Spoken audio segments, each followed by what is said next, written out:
بسم الله الرحمن الرحيم الحمد لله رب العالمين نحمده ونستعينه ونؤمن به ونتوكل عليه ونعوذ بالله من شرور أنفسنا ومن سيئات أعمالنا الحمد لله അല്ലാഹുവിന്റെ അതിമഹത്തായ അനുഗ്രഹത്താൽ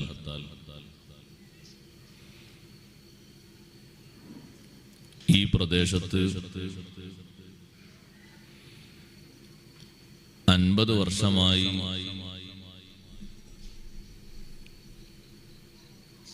നടത്തിക്കൊണ്ടിരിക്കുന്ന സുൽത്താനുൽ ആരിഫീൻ അഹ്മദുൽ കബീർ ദിഫാഇ ഖദ്ദസല്ലാഹു സിർറഹുൽ അസീസ് അവരുടെ പേരിലുള്ള ദഫ്രാത്തീബ് ഈ കാസർഗോഡിന്റെയും കർണാടകയുടെയും വിവിധ ഭാഗങ്ങളിൽ എത്രയോ മഹല്ലുകളിൽ നിത്യേന നടന്നു വരുന്ന ഒരു ബറക്കത്തുള്ള മജ്‌ലിസാണ്. അത് 50 വർഷമായി എന്ന് പറയുമ്പോൾ നമ്മുടെ ഈ നാടിന് നിലനിന്ന് കിട്ടിയ വലിയ ഒരു അനുഗ്രഹം കൂടിയാണത്. പല നാടുകളിലും ആളുകൾക്ക് പുരോഗതി കൂടിയപ്പോൾ, പൊതുവെ ഞാൻ അങ്ങനെയാണ് പറയാറുള്ളത്, പുരോഗതി കൂടിയപ്പോൾ വഅദും റാത്തീബും കുതുബിയത്തും ഉറൂസും എല്ലാം കഴിവിന്റെ പരമാവധി ചുരുക്കി പുതിയ എന്തെങ്കിലും കാര്യങ്ങളുണ്ടോ എന്ന് അന്വേഷിച്ച് തുടങ്ങിയിട്ടുണ്ട് നമ്മുടെ സമൂഹം. അതുകൊണ്ട് പുരോഗതിക്ക് വേണ്ടി ആരും ദ്വാരക്കാൻ പറയരുത്, ഒരു ബുദ്ധിമുട്ടാണ്.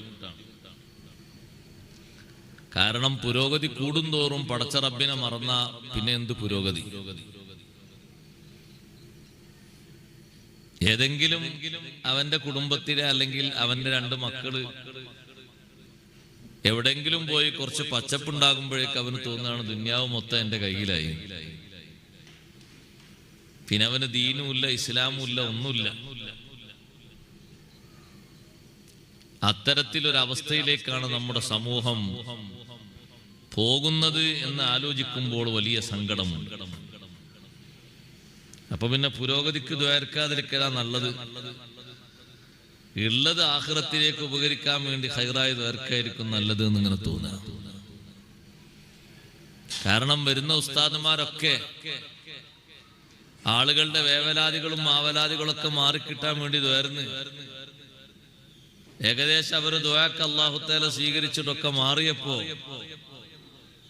പിന്നെ നന്മകൾ കൂടുതൽ കിട്ടിയപ്പോ പിന്നെ ആരെയും കാണാതെ ആയിപ്പോയി. അത് നമ്മുടെ സമൂഹത്തിന് പറ്റുന്ന വലിയൊരു കേടാണ്. ഈ റാത്തീബ് 50 വർഷമായി ഉസ്താദ് ഇവിടെ സ്വാഗത ഭാഷണത്തിൽ പറഞ്ഞപ്പോഴേക്കന്നെ അൽഹംദുലില്ലാ എന്നെന്റെ മനസ്സുകൊണ്ട് അറിയാതെ ഞാൻ പറഞ്ഞു.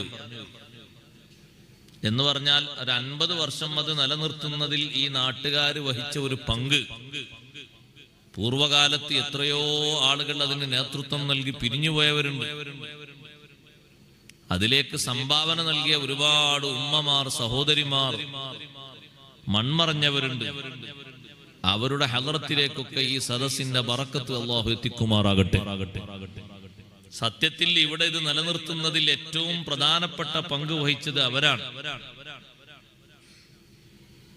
അതിന്റെ 1-ാമത്തെ വർഷം മുതൽ വളരെ കണിശമായി ആ മജ്‌ലിസ് നടത്തുന്നതിൽ വേറെ തിരക്കുകളും ഒക്കെ മാറ്റിവെച്ച് നടക്കണം എന്ന തീരുമാനത്തോടെ അവനവന്റെ തിരക്കുകളൊക്കെ കൊട്ടയിലേക്ക് വലിച്ചെറിഞ്ഞ് അവനവന്റെ ആവശ്യങ്ങളൊക്കെ ഒരു ഭാഗത്ത് വെച്ച് ദീനിന് മുൻഗണന നൽകിയിട്ട് മുൻപന്തിയിൽ നിന്നവർ അവർക്ക് എവിടേക്കും പോകാനോ എന്തെങ്കിലും കാര്യങ്ങൾ ചെയ്യാനോ ഒന്നും ഇല്ലാത്തതുകൊണ്ടല്ല. പക്ഷേ ദീന് നിലനിൽക്കണം എന്ന ഒരൊറ്റ ആഗ്രഹത്തോടുകൂടെ ഈ മജ്‌ലിസ് നിലനിർത്തിക്കൊണ്ടുവന്നു. നമ്മുടെ നാടിനെ ഇത്രയും വലിയ കാവലാക്കി തന്നു. ആമുഖമായി ഞാനൊരു കാര്യം ഉണർത്തട്ടെ. ഇത്തരത്തിലുള്ള നല്ല മജ്‌ലിസുകളൊക്കെ നാട്ടിൽ നിലനിൽക്കുന്നതിന്റെ പിന്നിലുള്ള ഏറ്റവും പ്രധാനപ്പെട്ട സംഗതി വിശുദ്ധ ദീനിന്റെ തനിമയാർന്ന സ്വഭാവം നിലനിൽക്കുക എന്നതാണ്. നമ്മുടെ നാടുകളിലൊക്കെ ഉണ്ട് ഹദ്ദാദ്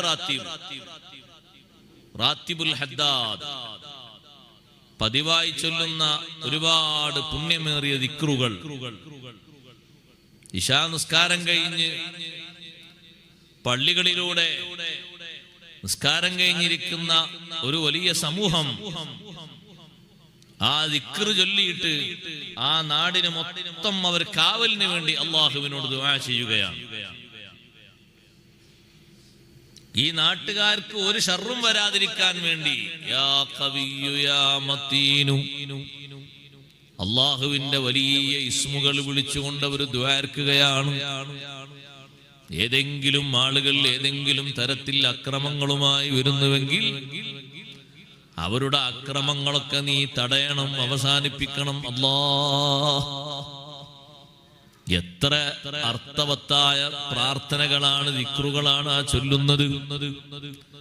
ആ ചൊല്ലുന്നതിലൂടെ വിശുദ്ധ ദീനിന്റെ തനിമയാർന്ന ശൈലി യഥാർത്ഥത്തിലുള്ള ദീന് നിലനിർത്താൻ വേണ്ടിയാണ്.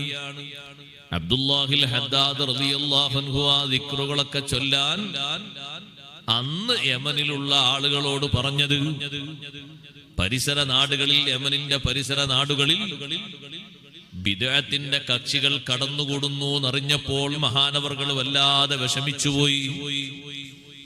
21-ാമത്തെ വയസ്സിൽ 2 കണ്ണിന്റെ കാഴ്ചയും നഷ്ടപ്പെട്ട മഹാനാണ് അബ്ദുല്ലാഹിൽ ഹദ്ദാദ് റളിയല്ലാഹു അൻഹു. ഹദ്ദാദ് റാത്തിബിൽ നമ്മൾ 3-ാമത്തെ ഫാത്തിഹ ഓതുന്നത് അവരെ ഹദറത്തിലേക്കാണ്. എല്ലാവരും ഓതാറില്ലേ സ്വാഹിബിർ റാത്തിബിൽ കബീരിൽ ഖുതുബിൽ ശഹീൽ ഹബീബ് അബ്ദുല്ലാഹി ഇബ്നു അലവിൽ ഹദ്ദാദ് റളിയല്ലാഹു അൻഹു എന്ന് പറഞ്ഞ് ഫാത്തിഹ ഓതാറില്ലേ? ആ വലിയ മഹാനുഭാവൻ ചെറിയ പ്രായത്തിൽ തന്നെ 2 കണ്ണിന്റെ കാഴ്ച നഷ്ടപ്പെട്ടിട്ടുണ്ടെങ്കിലും അള്ളാഹുവിന്റെ ദീനിലായി ജനങ്ങളെ ശിക്ഷണം നടത്തുന്നതിൽ ഒരു കുറവും അവർക്കില്ല.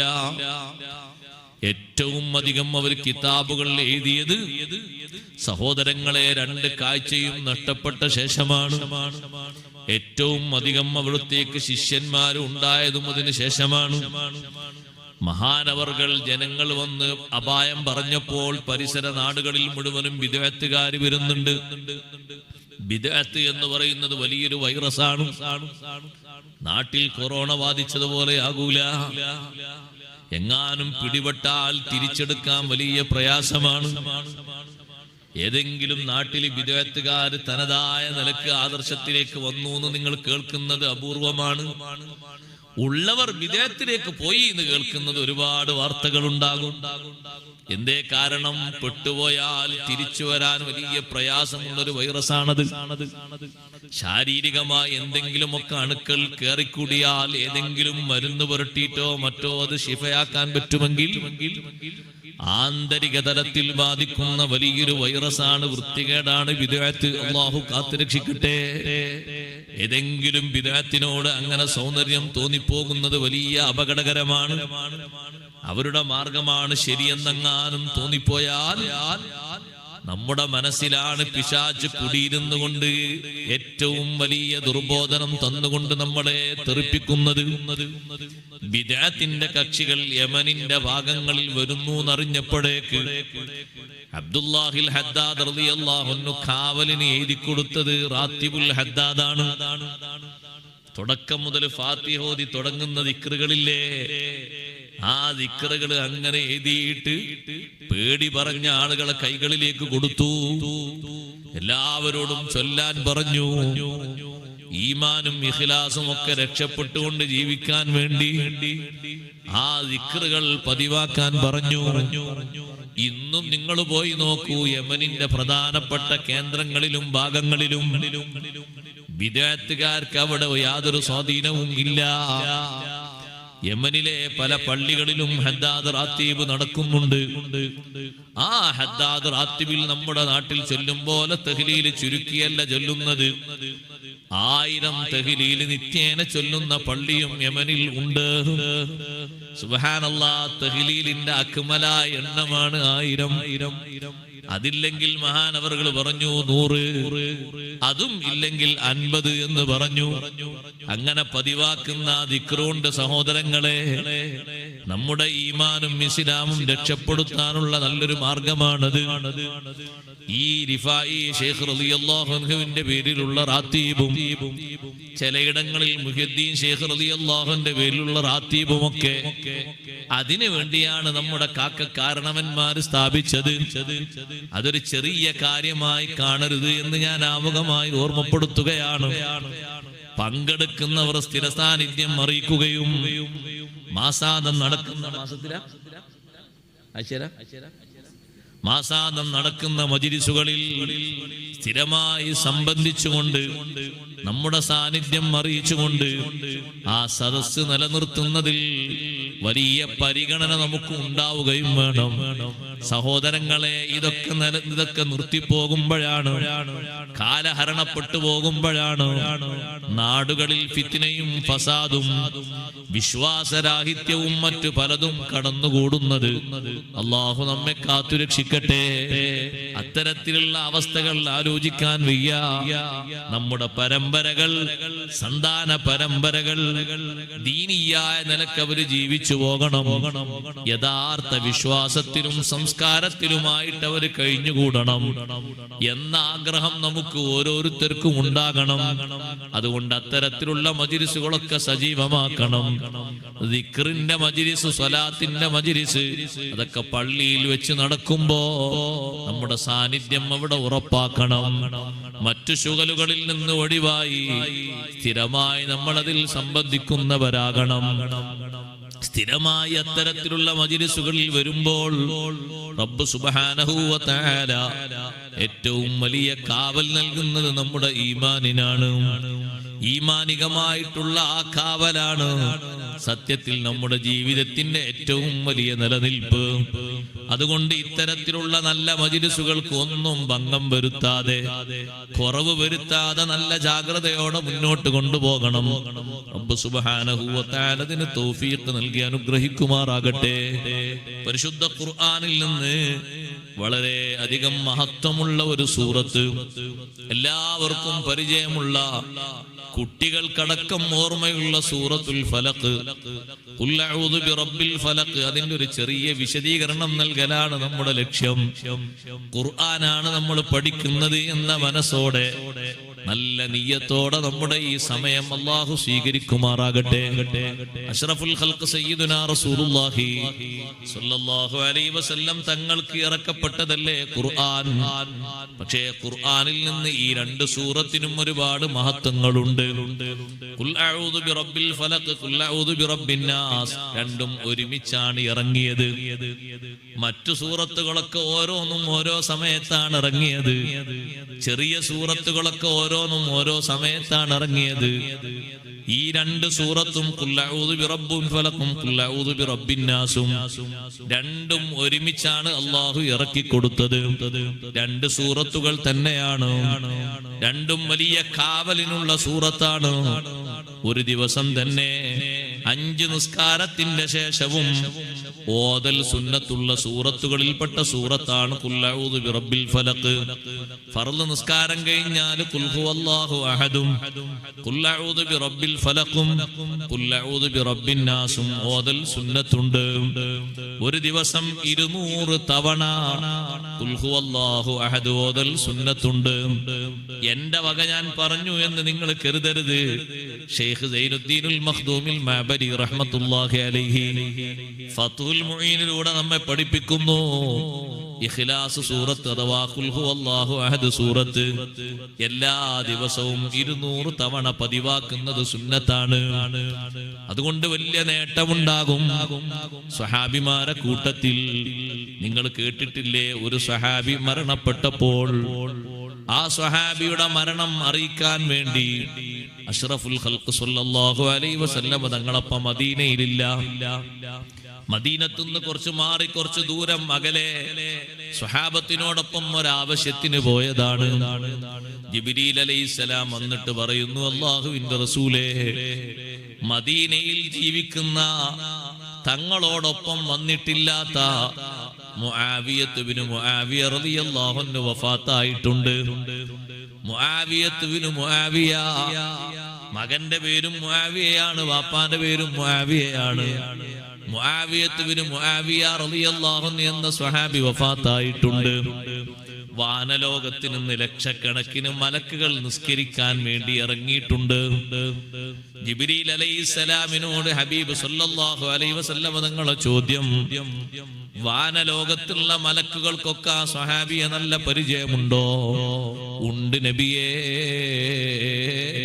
സ്വഹാബിമാരെ കൂട്ടത്തിൽ മുആവിയത്ത് ബിൻ മുആവിയ റളിയല്ലാഹു അൻഹുവിനെ ആകാശലോകത്തുള്ള മലക്കുകൾക്കൊക്കെ അറിയാം.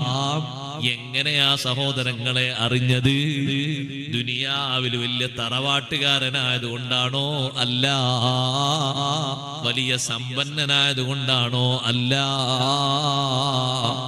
മുആവിയത്ത് ബിൻ മുആവിയ റളിയല്ലാഹു അൻഹു നിങ്ങളെ സ്വഹാബിമാരെ കൂട്ടത്തിൽ ഏറ്റവും അധികം ഇഖ്ലാസ് സൂറത്ത് ഓതുന്ന ആളായിരുന്നു നബിയേ. കൂടുതൽ ഖുൽ ഹുവല്ലാഹു അഹദ് സൂറത്ത് എല്ലാ ദിവസവും ഓതുന്ന സ്വഹാബിയാണത്. അതുകൊണ്ട് തന്നെ മലക്കുകൾക്ക് മുഴുവനും ആ സ്വഹാബിയെ പരിചയമുണ്ട്. ലക്ഷക്കണക്കിന് മലക്കുകൾ ഇതാ ഭൂമിയിലേക്ക് ഇറങ്ങിക്കഴിഞ്ഞു. തങ്ങൾക്ക് ആ സ്വഹാബിയുടെ ജനാസ നിസ്കരിക്കണമോ? മദീന ഒന്നിങ്ങോട്ട് ചുരുട്ടിത്തരാം നബിയേ. ഇവിടെ വെച്ച് നിസ്കാരത്തിന് നേതൃത്വം നൽകാം. ഞാൻ പറഞ്ഞു വന്നത്, വാനലോകത്തിരിക്കുന്ന അള്ളാഹുവിന്റെ സൃഷ്ടികളായ മലക്കുകൾ ഭൂമിയിൽ താമസിക്കുന്ന ഈ ഒരു സ്വഹാബിയുടെ മേൽവിലാസവും ആ ഒരു സ്വഹാബിയോട് ആത്മബന്ധവും ആ സ്വഹാബിയോടൊരു പരിചയവും എങ്ങനെ സ്ഥാപിച്ചു? അതെ, അള്ളാഹുവിന്റെ പരിശുദ്ധമായ ഖുർആനിലെ സൂറത്തുൽ ഇഖ്ലാസ് അത് നന്നായി ഓതി അധികരിച്ച് ഓതിയപ്പോ മലക്കുകളൊക്കെ ആ സ്വഹാബിയെ അറിയുകയും പരിചയം സ്ഥാപിക്കുകയും പരിചയം നിലനിർത്തുകയും വഫാത്തിന് ശേഷവും അത്ര മലക്കുകൾ ഒന്ന് നിസ്കരിക്കാൻ പങ്കെടുക്കുകയും ചെയ്തെങ്കിൽ നമ്മുടെ ജീവിതത്തിൽ 5 വക്ത് നിസ്കാരം നിർവഹിക്കാറില്ലേ? ആ നിസ്കാരത്തിന്റെ ശേഷം ഓതൽ സുന്നത്താക്കിയ സൂറത്തുകളിൽപ്പെട്ട സൂറത്താണ് ഖുൽ ഹുവല്ലാഹു അഹദ്, ഖുൽ അഊദു ബിറബ്ബിൽ ഫലഖ്, ഖുൽ അഊദു ബിറബ്ബിൻ നാസ്. അല്ലാതെയും ഓതൽ സുന്നത്തുണ്ടോ? ഉണ്ട്. വെള്ളിയാഴ്ച മഗ്രിബ് നിസ്കാരത്തിൽ ഓതൽ സുന്നത്തുള്ള സൂറത്തുകൾ ഖുൽ അഊദു ബിറബ്ബിൽ ഫലഖ്, ഖുൽ അഊദു ബിറബ്ബിൻ നാസ് ആണ്. വെള്ളിയാഴ്ച രാവ് അഥവാ വ്യാഴാഴ്ച അസ്തമിച്ച വെള്ളിയാഴ്ച രാവ്, മനസ്സിലായില്ലേ? അങ്ങനെ പറഞ്ഞാൽ മനസ്സിലായി. അങ്ങനെയല്ല ഇവിടെ പറഞ്ഞു. അതിന് മഗ്രിബിന് ഓതൽ സുന്നത്തുള്ളത് ഖുൽ യാ അയ്യുഹൽ കാഫിറൂനയും രണ്ടാമത്തെ റക്അത്തിൽ ഖുൽ ഹുവല്ലാഹു അഹദ്. അതിന്റെ നേരെ പിറ്റേന്ന് അഥവാ വെള്ളിയാഴ്ച അസ്തമിച്ച ശനിയാഴ്ച രാത്രി ആ മഗ്രിബിന് ഓതൽ സുന്നത്തുള്ളത് ഖുൽ അഊദു ബിറബ്ബിൽ ഫലഖും ഖുൽ അഊദു ബിറബ്ബിൻ നാസ്. അതാണ് സുന്നത്തുള്ളത്. അത് സുന്നത്ത് എന്ന് പറയുമ്പോൾ പിന്നെ വേറെ ഓതാൻ പാടില്ല. വേറെ അവിടെ അൽബക്രി ഒന്നും ഓതാൻ പാടില്ല. അതെന്നെ ഓതണം. എന്തിനാ സുന്നത്താക്കി? അതെന്നെ ഓതണം. അത് എത്ര ഖുർആൻ വേറെ സൂറത്തുകൾ അറിയുന്ന ആളാണെങ്കിലും സുന്നത്ത് അതാണോ അതെന്നെ ഓതണം. അങ്ങനല്ലേ? അങ്ങനെയാണ്.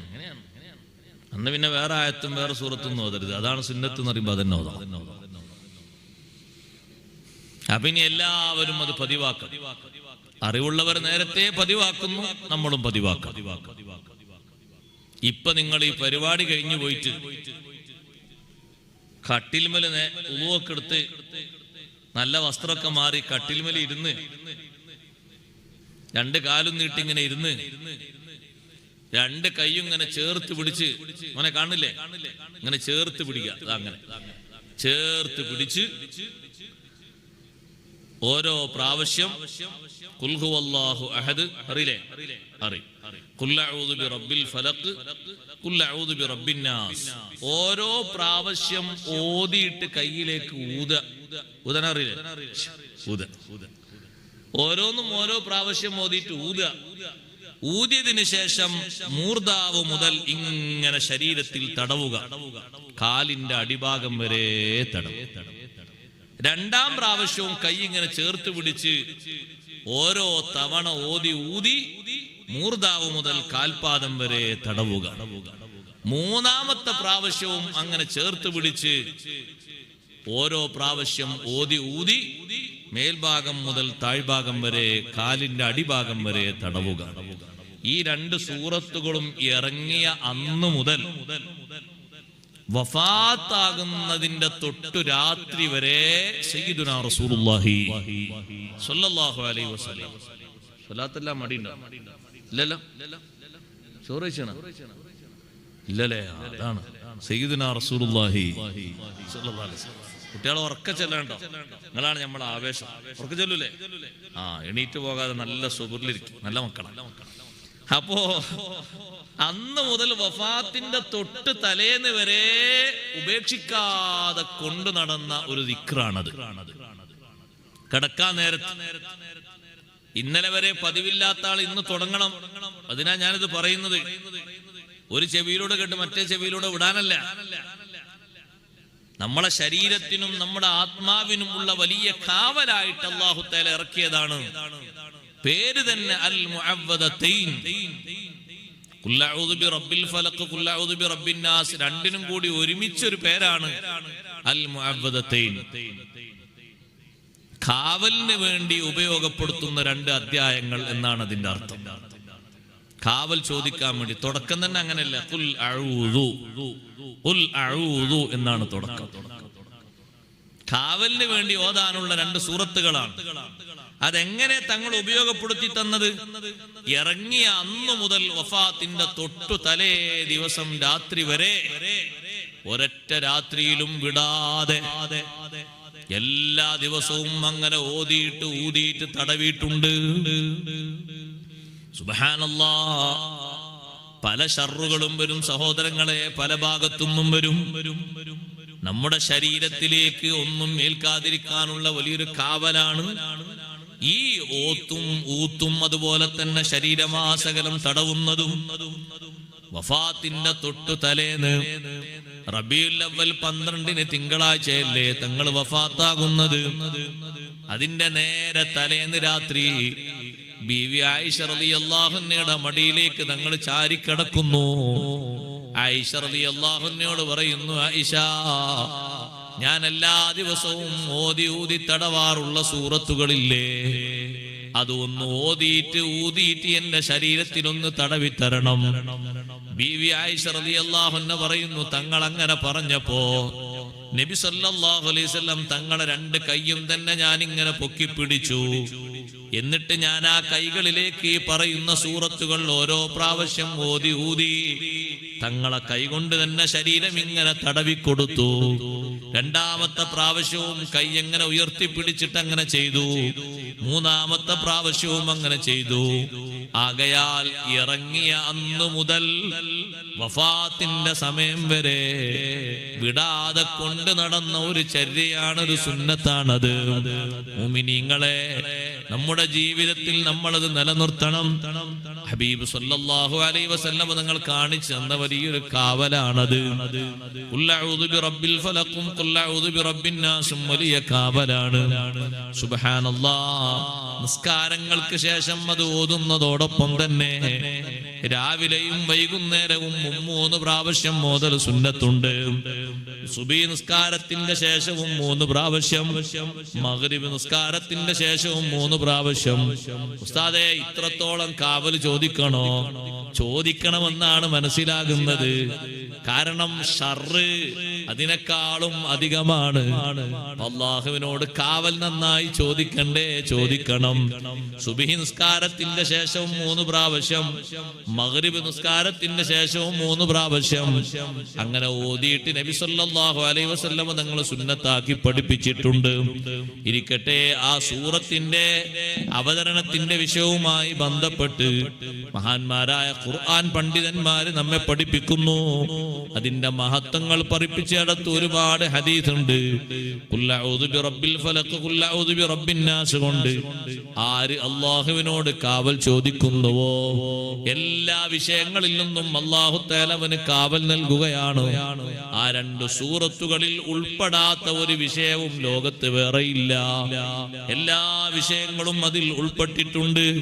ബിസ്മില്ലാഹിർ റഹ്മാനിർ റഹീം പലപ്പോഴും വിശദീകരിച്ചതാണ്. ബിസ്മില്ലാഹിർ റഹ്മാനിർ റഹീം. റഹ്മാനും റഹീമുമായ അല്ലാഹുവിന്റെ ഇസ്മ കൊണ്ട് ഞാൻ ആരംഭിക്കുന്നു. ബിസ്മില്ലാഹിർ റഹ്മാനിർ റഹീം എന്നതിൽ അല്ലാഹുവിന്റെ പ്രധാനപ്പെട്ട 3 ഇസ്മുകളാണ് അല്ലാഹു ഉൾപ്പെടുത്തിയിട്ടുള്ളത്. അല്ലാഹ്, അർ-റഹ്മാൻ, അർ-റഹീം. ആ 3 ഇസ്മുകൾക്കും വലിയ മഹത്വം ഉണ്ട്. ആ 3 ഇസ്മുകളും ഉൾപ്പെട്ട ഒരു ദിക്റാണ് ബിസ്മില്ലാഹിർ റഹ്മാനിർ റഹീം എന്നത്. അത് വലിയ കാവലാണ് സഹോദരങ്ങളെ. ബിസ്മില്ലാഹിർ റഹ്മാനിർ റഹീം എന്ന് പതിവാക്കുന്ന ആളോട് ബിസ്മി പൂർണ്ണമായും ചൊല്ലണമെന്നാണ് ഒരു നിർദ്ദേശം. എന്തേ കാരണം? ബിസ്മില്ലാഹിർ റഹ്മാനിർ റഹീം എന്ന ആയത്ത് അക്ഷരം വെച്ചൊന്ന് കൂട്ടി നോക്കൂ, 19 അക്ഷരമാണ്. ബിസ്മില്ലാഹിർ റഹ്മാനിർ റഹീം മൊത്തം 19 അക്ഷരമാണ്. അത് വലിയൊരു കാവലാണ്. 19 മലക്കുകളിൽ നിന്ന് വലിയൊരു കാവലാണ്. എവിടെയാ 19 മലക്കുകൾ നിൽക്കുന്നത്? അലൈഹാ 19 നരകത്തിന്റെ ചുറ്റുഭാഗത്തായി. നരകം കാക്കുന്ന മലക്കുകൾ 19 എണ്ണമാണ് എന്ന് വിശുദ്ധ ഖുർആൻ പഠിപ്പിക്കുന്നു. ആ 19 മലക്കുകൾക്കാണ് അല്ലാഹു തആല ഓർഡർ നൽകിയിരിക്കുന്നത്. നരകത്തിലേക്ക് പോകേണ്ട ആളുകളുടെ അടയാളങ്ങളും കാര്യങ്ങളും മനസ്സിലാക്കി നരകത്തിലേക്ക് അവരെ വലിച്ചിടാനും തള്ളിയിടാനും അതിലേക്കുള്ള വഴികൾ തുറന്നു കൊടുക്കാനുമൊക്കെ 19 സബാനിയത്തിനെയാണ് അല്ലാഹുവിടെ നിർത്തിയിരിക്കുന്നത്. ഉസ്താദേ, നരകം എത്ര വലിയൊരു ലോകമാണ്. എന്നിട്ടാകെ കാവലിന് 19 മലക്കുകൾ മതിയോ? അതിലധികം വേണ്ടേ? പോരാ. 19 എണ്ണം എന്തിനാണ്? ഒന്ന് തന്നെ നിങ്ങൾ കൂട്ടി നോക്കൂ, എത്രയാണ് ഒന്നിന്റെ വിശാലത. ഒരു സാധാരണ മലക്കല്ലല്ലോ അത്. നബി സല്ലല്ലാഹു അലൈഹി വസല്ലം തങ്ങൾ പഠിപ്പിച്ചു, മാ ബൈന മൻകിബൈ അഹദിഹിം, ആ 19 ഒരാളുടെ 2 ചുമലിനിടയിലുള്ള വിശാലത മാ ബൈനൽ മശ്രിഖി വൽ മഗ്രിബി, ഒരൊറ്റ മലക്കിന്റെ 2 തോളിന്റെ ഇടയിലുള്ള അകലം മശ്രിഖ് മഗ്രിബിന്റെ ഇടയിലുള്ള അത്രയും ഉണ്ടെന്ന് പറയുമ്പോ ഒരു മലക്ക് തന്നെ ധാരാളമല്ലേ? എന്തിനാ സഹോദരങ്ങളെ 19 എണ്ണം? ആ 19 മലക്കുകൾ ഒരു സാധാരണ ശക്തിയാണോ? അല്ല. സാധാരണ ആരോഗ്യമാണോ? അല്ല. സാധാരണ സ്വഭാവമാണോ? അല്ല. അവരിൽ നിന്ന് വലിയൊരു കാവൽ നിനക്ക് ലഭിക്കും. ബിസ്മില്ലാഹിർ റഹ്മാനിർ റഹീം ചൊല്ലുന്നിടത്തൊക്കെ പൂർണ്ണമായും ചൊല്ലുക. അതൊരു പ്രധാനപ്പെട്ട ഒരു കാര്യമാണ്. ബിസ്മില്ലാഹിർ റഹ്മാനിർ റഹീം എന്ന് ചൊല്ലുന്നിടത്ത് ചുരുക്കാതിരിക്കുക. ഭക്ഷണം കഴിക്കുമ്പോഴും പൂർണ്ണ ബിസ്മി ചൊല്ലുക, ബിസ്മില്ലാഹിർ റഹ്മാനിർ റഹീം. വെള്ളം കുടിക്കുമ്പോഴും പൂർണ്ണ ബിസ്മി ചൊല്ലുക, ബിസ്മില്ലാഹിർ റഹ്മാനിർ റഹീം. അറവ് നടത്തുമ്പോഴും ബിസ്മി പൂർണ്ണമായി ചൊല്ലുക, ബിസ്മില്ലാഹിർ റഹ്മാനിർ റഹീം. ബിസ്മി ചൊല്ലുന്ന ഏതെല്ലാം ഘട്ടങ്ങളുണ്ട് നിത്യജീവിതത്തിൽ, ബിസ്മി പൂർണ്ണമായി ചൊല്ലുക. അതൊരു പ്രധാനപ്പെട്ട ഒരു സുന്നത്തും കൂടിയാണ്. അതുകൊണ്ട് കിട്ടുന്നൊരു നേട്ടമാണ്. ബിസ്മില്ലാഹിർ റഹ്മാനിർ റഹീമിന്റെ മഹത്വങ്ങൾ വിശദീകരിച്ചപ്പോ ഖുർആൻ പണ്ഡിതന്മാർ നമ്മെ പഠിപ്പിച്ചത്. ഖുൽ അഊദു ബിറബ്ബിൽ ഫലഖ്, നബിയേ തങ്ങൾ പറയണം, അഊദു ബിറബ്ബിൽ ഫലഖ്, അഊദു ഞാൻ കാവൽ ചോദിക്കുന്നു, ബിറബ്ബിൽ ഫലഖ് ഫലക്കിന്റെ രക്ഷിതാവിനോട് ഞാൻ കാവൽ ചോദിക്കുന്നു. ഫലക്ക് എന്ന് പറയുന്ന വാക്കിന്റെ ഒരു വിവക്ഷ പൊട്ടിവിടരുന്നത്, പൊട്ടിവിളരുന്നത് എന്നാണ്. ഓരോ സംഗതിയും മറ്റൊന്നിൽ നിന്ന് പൊട്ടി പുറപ്പെടുന്നതാണ്. സൃഷ്ടിജാലങ്ങൾ മുഴുവനും എടുത്തു നോക്കൂ. എല്ലാ സൃഷ്ടിജാലങ്ങളും ഒന്ന് മറ്റൊന്നിൽ നിന്ന് ഉത്ഭൂതമായതാണ്. തനിയെ ഉത്ഭൂതമായ ഒറ്റ സൃഷ്ടിയും ലോകത്താർക്കും കാണാൻ കഴിയില്ല. ഒന്ന് മറ്റൊന്നിൽ നിന്ന് പൊട്ടിപ്പുറപ്പെട്ടതാണ്. അങ്ങനെയല്ലാതെ ഏതെങ്കിലും ഒരു സൃഷ്ടി ഇവിടെ പറയാൻ ആർക്കെങ്കിലും കഴിയുമോ? ഇല്ല. മനുഷ്യനാകട്ടെ, മരമാകട്ടെ, മറ്റു ജീവജാലങ്ങളാകട്ടെ, അചേതന വസ്തുവാകട്ടെ, ഒന്ന് മറ്റൊന്നിൽ നിന്ന് പൊട്ടിപ്പുറപ്പെടുന്നതാണ്. അതേ ഫലക്കിന്റെ രക്ഷിതാവിനോട് ഞാൻ കാവൽ ചോദിക്കുന്നു.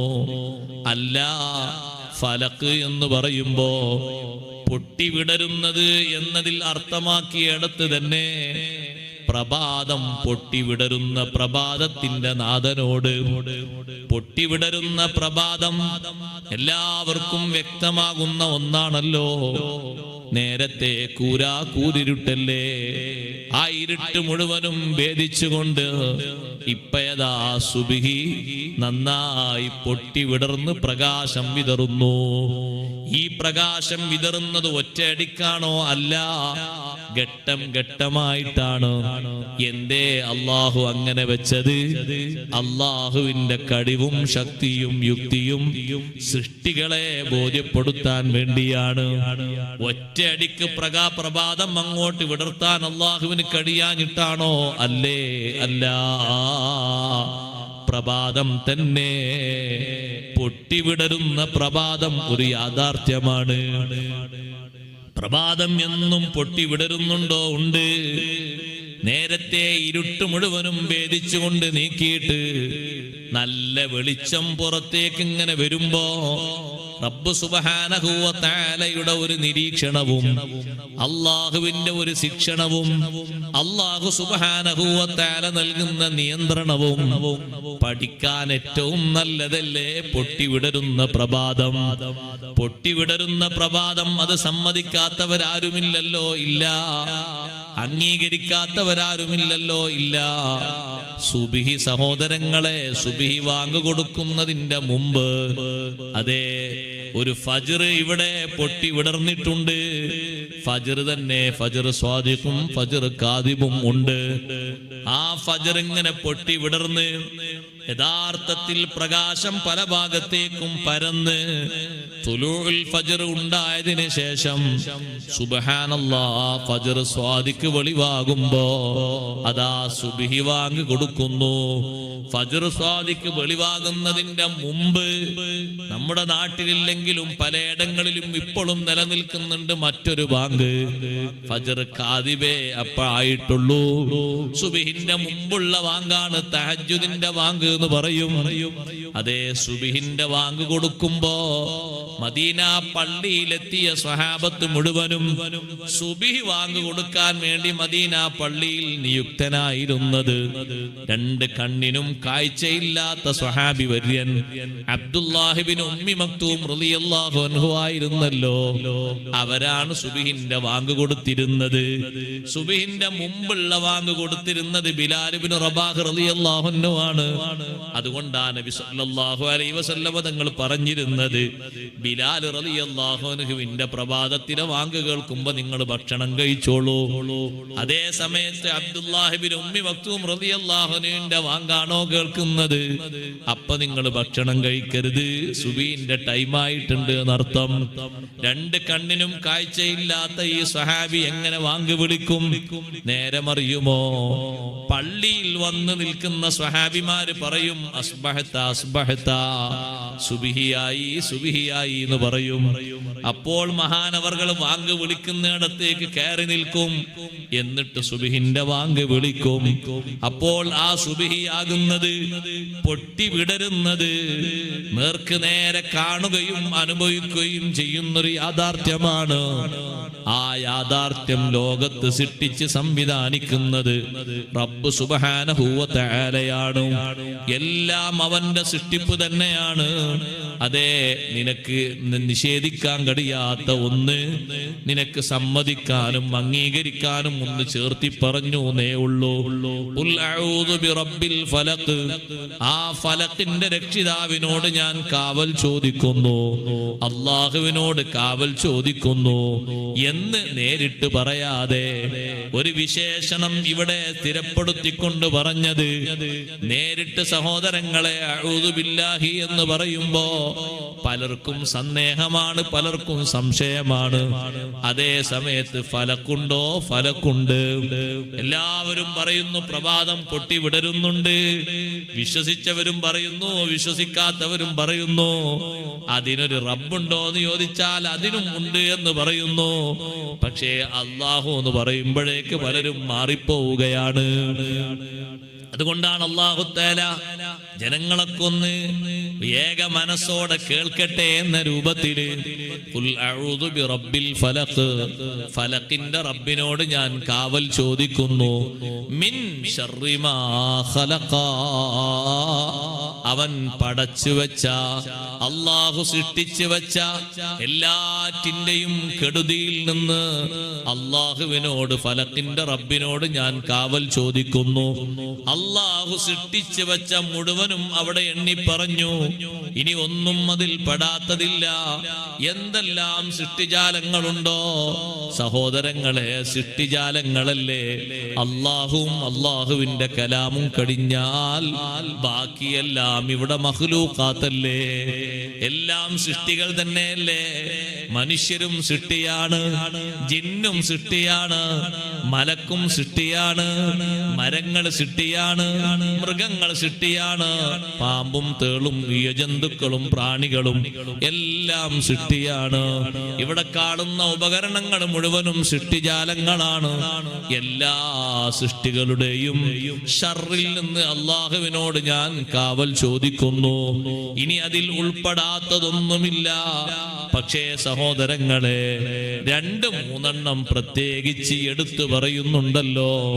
അതാ മഖ്ലൂഖാത്തിന്റെ കൂട്ടത്തിൽ, ഷർറുള്ളതിന്റെ കൂട്ടത്തിൽ കുറച്ച് കഠിനമേറിയതാണ്. അതുകൊണ്ടാണ് അത് സ്പെഷ്യലായി എടുത്തു പറയുന്നത്. മിൻ ശർരി മാ ഖലഖ എന്ന് പറഞ്ഞതിൽ പെട്ടത് തന്നെയാണ് ശേഷം വരുന്ന 3 ആയത്തിൽ പറയുന്നത്. പക്ഷേ അതൊരു സാധാരണ ഷർറല്ല, കുറച്ച് കരുതേണ്ട, സൂക്ഷിക്കേണ്ട ഷർറാണ്. എല്ലാ ഷർറും ഒരുപോലെ അല്ലല്ലോ. ഷർറിൽ നിന്ന് നല്ല കാവൽ ചോദിക്കണ്ടേ? കാവൽ ചോദിക്കണം. കാവൽ ചോദിക്കുക എന്നുള്ളൊരു വിഷയമാണ് ഈ സൂറത്തിന്റെ തുടക്കത്തിൽ. നമുക്ക് ഇപ്പത് വളരെ കുറവാണ് അല്ലേ. കാവൽ എന്ന് പറഞ്ഞ സംഗതി അള്ളാഹുവിനോട് ചോദിക്കേണ്ടത് തന്നെ. നിങ്ങൾ നോക്ക്, അള്ളാഹുവിനോട് കാവൽ ചോദിച്ചതിന്റെ പേരിൽ എത്രമാത്രം വലിയ കാവലാണ് അള്ളാഹു തആല കൊടുത്തത്. വർഷങ്ങളോളം മക്കളില്ലാതെ അങ്ങനെ കഴിഞ്ഞിരുന്ന ബഹുമാനപ്പെട്ട ഇമ്രാൻ അലൈഹിസ്സലാം എന്നവരുടെ ഭാര്യയായ ഹന്നത്ത് ബീവി റളിയല്ലാഹു അൻഹ, ഹന്നത്ത് ബീവി റളിയല്ലാഹു അൻഹ, അവർക്ക് അല്ലാഹു സുബ്ഹാനഹു വ തആല തന്റെ ഭർത്താവിൽ നിന്ന് ഗർഭധാരണം നൽകി എന്ന് മനസ്സിലാക്കിയപ്പോൾ മഹദി പറഞ്ഞു, ഇന്നി നദർതു ലക മാ ഫീ ബത്നി മുഹററൻ ഫതഖബ്ബൽ മിന്നി ഇന്നക അൻതസ് സമീഉൽ അലീം. പടച്ചോനെ, എന്റെ ബത്തിൽ, എന്റെ പള്ളയുടെ ഉള്ളില് ഒരു കുഞ്ഞിനെ നീ തരുന്നതിന്റെ ഒരവസ്ഥ ഞാനിപ്പോ അനുഭവിക്കുന്നുണ്ട്. ഗർഭധാരണം നടന്നിട്ടേ ഉള്ളൂ, പ്രസവിച്ചിട്ടില്ല. ഈ വയറ്റിലുള്ള കുട്ടിയെ നിന്റെ ബൈത്തുൽ മഖ്ദിസിന്റെ ഖാദിമാക്കിയിട്ട് ഞാൻ നേർച്ചയാക്കി എന്ന് പറഞ്ഞു. പഴയകാലത്ത് വാപ്പാർക്കും ഉമ്മാർക്കൊക്കെ അങ്ങനെ ഒരു നേർച്ച ഉണ്ടായിരുന്നു, ഒരു പുണ്യ നേർച്ച.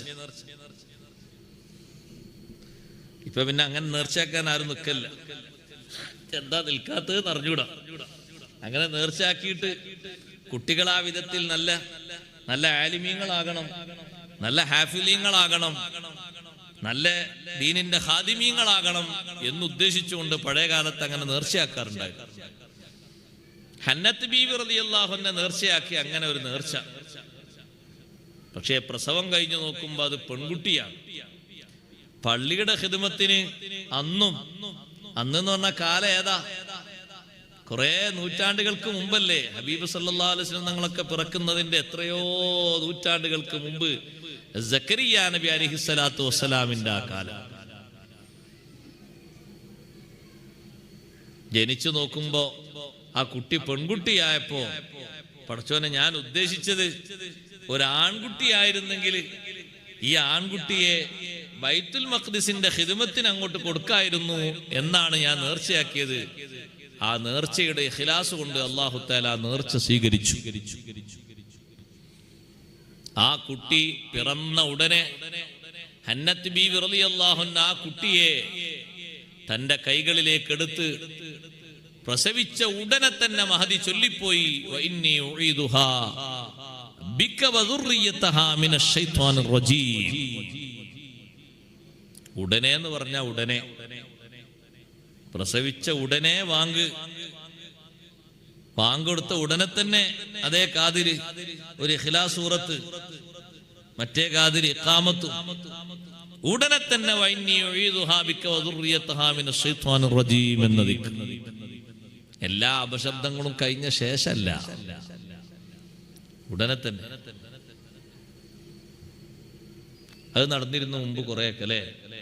കാരണം അന്ന് സഹോദരിമാരൊക്കെ ഏതെങ്കിലും ഒരു സഹോദരിക്ക് പ്രസവവേദന വന്നാൽ അപ്പുറത്തും ഇപ്പുറത്തും രണ്ട് ഉമ്മമാര് വന്ന് അവര് കുറച്ച് ദിക്റൊക്കെ ചൊല്ലി, നഫീസത്തുമാലയും ഡിഫായിമാലയൊക്കെ ചൊല്ലി ഒന്ന് റാഹത്തോടൊന്നും ഇങ്ങനെ കിടന്ന് നല്ല റാഹത്തോടൊന്ന് പ്രസവിച്ച്. ഇപ്പൊ ഗർഭധാരണം നടക്കുന്ന 1-ാം ഡേറ്റിൽ തന്നെ ഹോസ്പിറ്റലിൽ എത്തണം എന്നുള്ള തീരുമാനത്തിലാണ് ഉള്ളത്. അങ്ങനെ പോകുന്നതിന് കുഴപ്പമൊന്നുമില്ല. പക്ഷെ ചൊല്ലേണ്ടത് കൃത്യമായിട്ട് ചൊല്ലാനുള്ള ആള് അടുത്ത് തന്നെ ഒരു പെണ്ണുണ്ടെങ്കിൽ, ആണായാലും പെണ്ണായാലും കുഴപ്പമൊന്നുമില്ല, അടുത്ത് തന്നെ ഒരു പെണ്ണുണ്ടെങ്കിൽ ഏറ്റവും ഹൈറാണ്.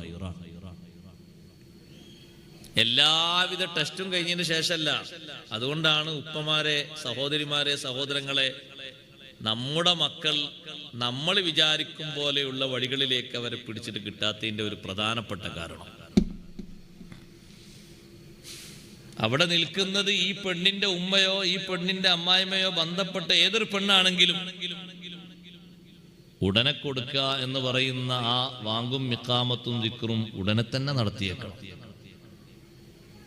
പുറം ലോകത്തേക്ക് ആ കുട്ടി എത്തിയ അതേ സെക്കൻഡിൽ വേറുള്ളവരൊക്കെ കൊണ്ടുപോയി ടെസ്റ്റ് ചെയ്ത് എല്ലാ ടെസ്റ്റും ഇഷ്ടം കിടന്ന് ഓല വർത്താനങ്ങളോ ഓല ഇംഗ്ലീഷും മംഗ്ലീഷും കഴിഞ്ഞതിന് ശേഷമല്ല, സ്പോട്ടിൽ.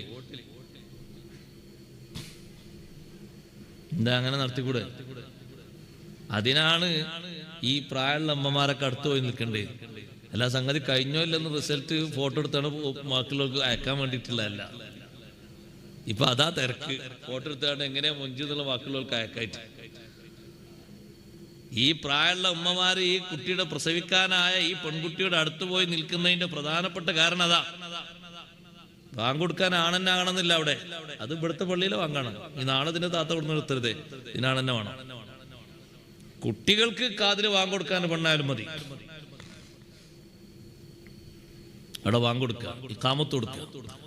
ഹന്നത്ത് ബീവി ചൊല്ലിയ ഈ ദിക്ർ ഒരു മാറ്റവും ഇല്ലാതെ അങ്ങനെ ചൊല്ലുക. വഇന്നി ഉഈദുഹാ ബിക വദുർരിയതഹാ മിനശ് ശൈത്വാനിർ റജീം. ജനിച്ച ഉടനെ തന്നെ അങ്ങോട്ട് ചൊല്ലിയപ്പോ അല്ലാഹു തആല കൊടുത്ത കാവൽ നോക്ക് നിങ്ങൾ. മറിയം ബീവി റളിയല്ലാഹു അൻഹയെ ഒരിക്കൽ പോലും ശൈത്താൻ തൊട്ടിട്ടില്ല. ഏത് കുട്ടിയും ജനിച്ചിട്ട് ഞമ്മക്കെന്താ ബേജാറെന്നറിയോ? ആ കുട്ടി ഒന്ന് കരയായിട്ടൊന്ന് ചിരിക്കായിട്ട്, അതാ നമുക്ക് ബേജാറ്. നബി സല്ലല്ലാഹു അലൈഹി വസല്ലം നിങ്ങൾ പറഞ്ഞു, ജനിച്ച ഏത് കുട്ടിയും ഒരു കരച്ചിൽ കരയുന്നത് പിശാച് രണ്ട് ഞെക്ക് ഞെക്കിയിട്ടാണ് എന്ന് സയ്യിദുനാ റസൂലുള്ളാഹി. ഞമ്മക്ക് തിരിഞ്ഞിട്ടാ കരഞ്ഞു, ചിരിച്ചോ, അപ്പൊ മനുഷ്യൻ തന്നെയാണ്. അത് വിലയിരുത്തായിട്ടാ നമ്മക്ക് ബേജാറ്. പ്രസവിച്ച ആ കുട്ടി ഭൂമി ലോകത്തേക്ക് പറന്ന് വീണ ഉടനെ തന്നെ എടുത്തുകൊണ്ട് ബാങ്കും ഇഖാമത്തും കൊടുത്ത് ദിക്ർ ചൊല്ലിയേക്കണം. അതിനാണ് വല്യമ്മമാരെ അമ്മായിമ്മമാരെ നിങ്ങൾ അവിടെ പോയിട്ട് ഇങ്ങനെ ശുശ്രൂഷയ്ക്ക് വേണ്ടി നിൽക്കുന്നത് എന്ന് പറഞ്ഞാൽ അതിനാണ് കാര്യമായിട്ട് അതാ നിർവഹിക്കേണ്ടത്. റിസൾട്ട് തരാനല്ല, അത് പിന്നെയും കിട്ടും. ഇതിപ്പോ എന്താ ചെയ്യലങ്ങള് അവിടുന്നൊക്കെ കഴിഞ്ഞ് ആ കുട്ടിയൊക്കെ ടെസ്റ്റും കാര്യങ്ങളൊക്കെ കഴിഞ്ഞ് റൂമിലേക്ക് കൊടുന്ന് വാങ്ങെടുത്ത അല്ല പള്ളിക്കത്തെ വാങ്ങെടുത്തില്ല, നമ്മുടെ വാങ്ങെടുത്തല് മണിക്കൂർ ഒന്നോ കഴിഞ്ഞിട്ട് പിശാച്ച് 1, 2, 3, 10 നക്കലൊക്കെ കഴിഞ്ഞിട്ട്. അപ്പോഴല്ല സഹോദരങ്ങളെ സഹോദരിമാരെ, കാവൽ ചോദിക്കേണ്ട ഘട്ടത്തിൽ തന്നെ ചോദിക്കണം. അതിന്റെ ഒരു കുറവ് വല്ലാതെ അനുഭവിക്കുന്നുണ്ട്. നബി സല്ലല്ലാഹു അലൈഹി വസല്ലം തങ്ങൾ പറഞ്ഞു, ജനിച്ച ഏത് കുട്ടിയെയും അങ്ങനെ വന്ന് പിശാചൊരു ഞെക്ക് ഞെക്കുന്നുണ്ട്. അവന്റെ പെരടിയുടെ 2 ഭാഗത്ത് 2 ഞെക്ക് ഞെക്കുമ്പോഴാണ് കുട്ടി അങ്ങ് കരയുന്നത്. സുബ്ഹാനല്ലാഹ്, ഇല്ലാ മറിയം വബ്നഹാ, മറിയം ബീവിയെ പിശാച് അങ്ങനെ നെക്കിയിട്ടില്ല. ഞാൻ വിചാരിച്ചു വേറെന്തോ സംഗതിയാണ്. മറിയം ബീവിന്റെ മകനെയും അങ്ങനെ ഞെക്കിയിട്ടില്ല. മറിയം ബീവിയുടെ മകനാരാണ്? മസീഹ് ഈസാ അലൈഹിസ്സലാം. മകനെ ഞെക്കാതിരിക്കാനുള്ള കാരണം എന്താണെന്നറിയോ? അതിനുകൂടി വല്യമ്മ ചൊല്ലിയ ദിക്റാണ് കാരണം. മറിയം ബീവി റളിയല്ലാഹു അൻഹയുടെ മോൻ ഈസാ നബി അലൈഹിസ്സലാമിനെ പോലും പിശാച് തൊടാതിരിക്കാൻ ആ ദിക്റിന്റെ കാവലാണ്. ഹന്നത്ത് ബീവി റളിയല്ലാഹു അൻഹ അന്ന് കുട്ടി ഉണ്ടായപ്പോ ചൊല്ലിയില്ലേ, വഇന്നീ ഉഈദുഹാ, ഈ കുട്ടിക്ക് വേണ്ടി അല്ലാഹുവേ നിന്നോട് ഞാൻ കാവൽ ചോദിക്കുന്നു. വദുർരിയതഹാ, ഈ കുട്ടിന്റെ സന്താന പരമ്പരകളെയും മിനശ്ശൈത്താനിർ റജീം, ശപിക്കപ്പെട്ട ശൈത്താനിൽ നിന്ന് നിന്നോട് ഞാൻ കാവൽ ചോദിക്കുന്നു. ഈസാ നബി അലൈഹിസ്സലാമിന്റെ കല്യാണം കഴിഞ്ഞിട്ടില്ല. മൂപ്പരിനി വരും, വന്നിട്ട് ഈ ഉമ്മത്തിൽ നിന്ന് കല്യാണം കഴിക്കും, അതിൽ നിന്ന് മക്കള് ജനിക്കും എന്ന് ഹബീബ് റസൂലുള്ളാഹി. അവർക്കും ഉണ്ടാകും ആ കാവല്. കാലത്രായി ദിക്ർ ചൊല്ലിട്ട് ചൊല്ലേണ്ടതുപോലെ ചൊല്ലണം. എന്നാ മക്കൾ സന്താന പരമ്പരകൾക്കൊക്കെ കാവല് കിട്ടും. ഹന്നത്ത് ബീവി ചൊല്ലിയ ദിക്ർ കൊണ്ടാണ്. ശൈത്താൻ അങ്ങോട്ട് അടുക്കാതിരുന്നത് വേറെന്താ? നിങ്ങൾ നോക്ക്, ഒറ്റ ദിക്റല്ലേ, വേറൊന്നുമില്ലല്ലോ. ഒറ്റ ദിക്റാണ് ഹന്നത്ത് ബീവി ചൊല്ലിയത്. ആ ഒറ്റ ദിക്ർ കാരണം മറിയം ബീവിയെ തൊടാൻ കഴിഞ്ഞില്ല. മറിയം ബീവിയുടെ മകനായ ഈസാ നബി അലൈഹി സ്വലാമിനെയും തൊടാൻ കഴിഞ്ഞില്ല. കാവൽ ചോദിക്കേണ്ട നേരത്തെ ചോദിക്കണം അള്ളാഹുവിനോട്. അതൊരു കാവൽ ചോദിക്കേണ്ട ഒരു പ്രധാനപ്പെട്ട തലമാണ്.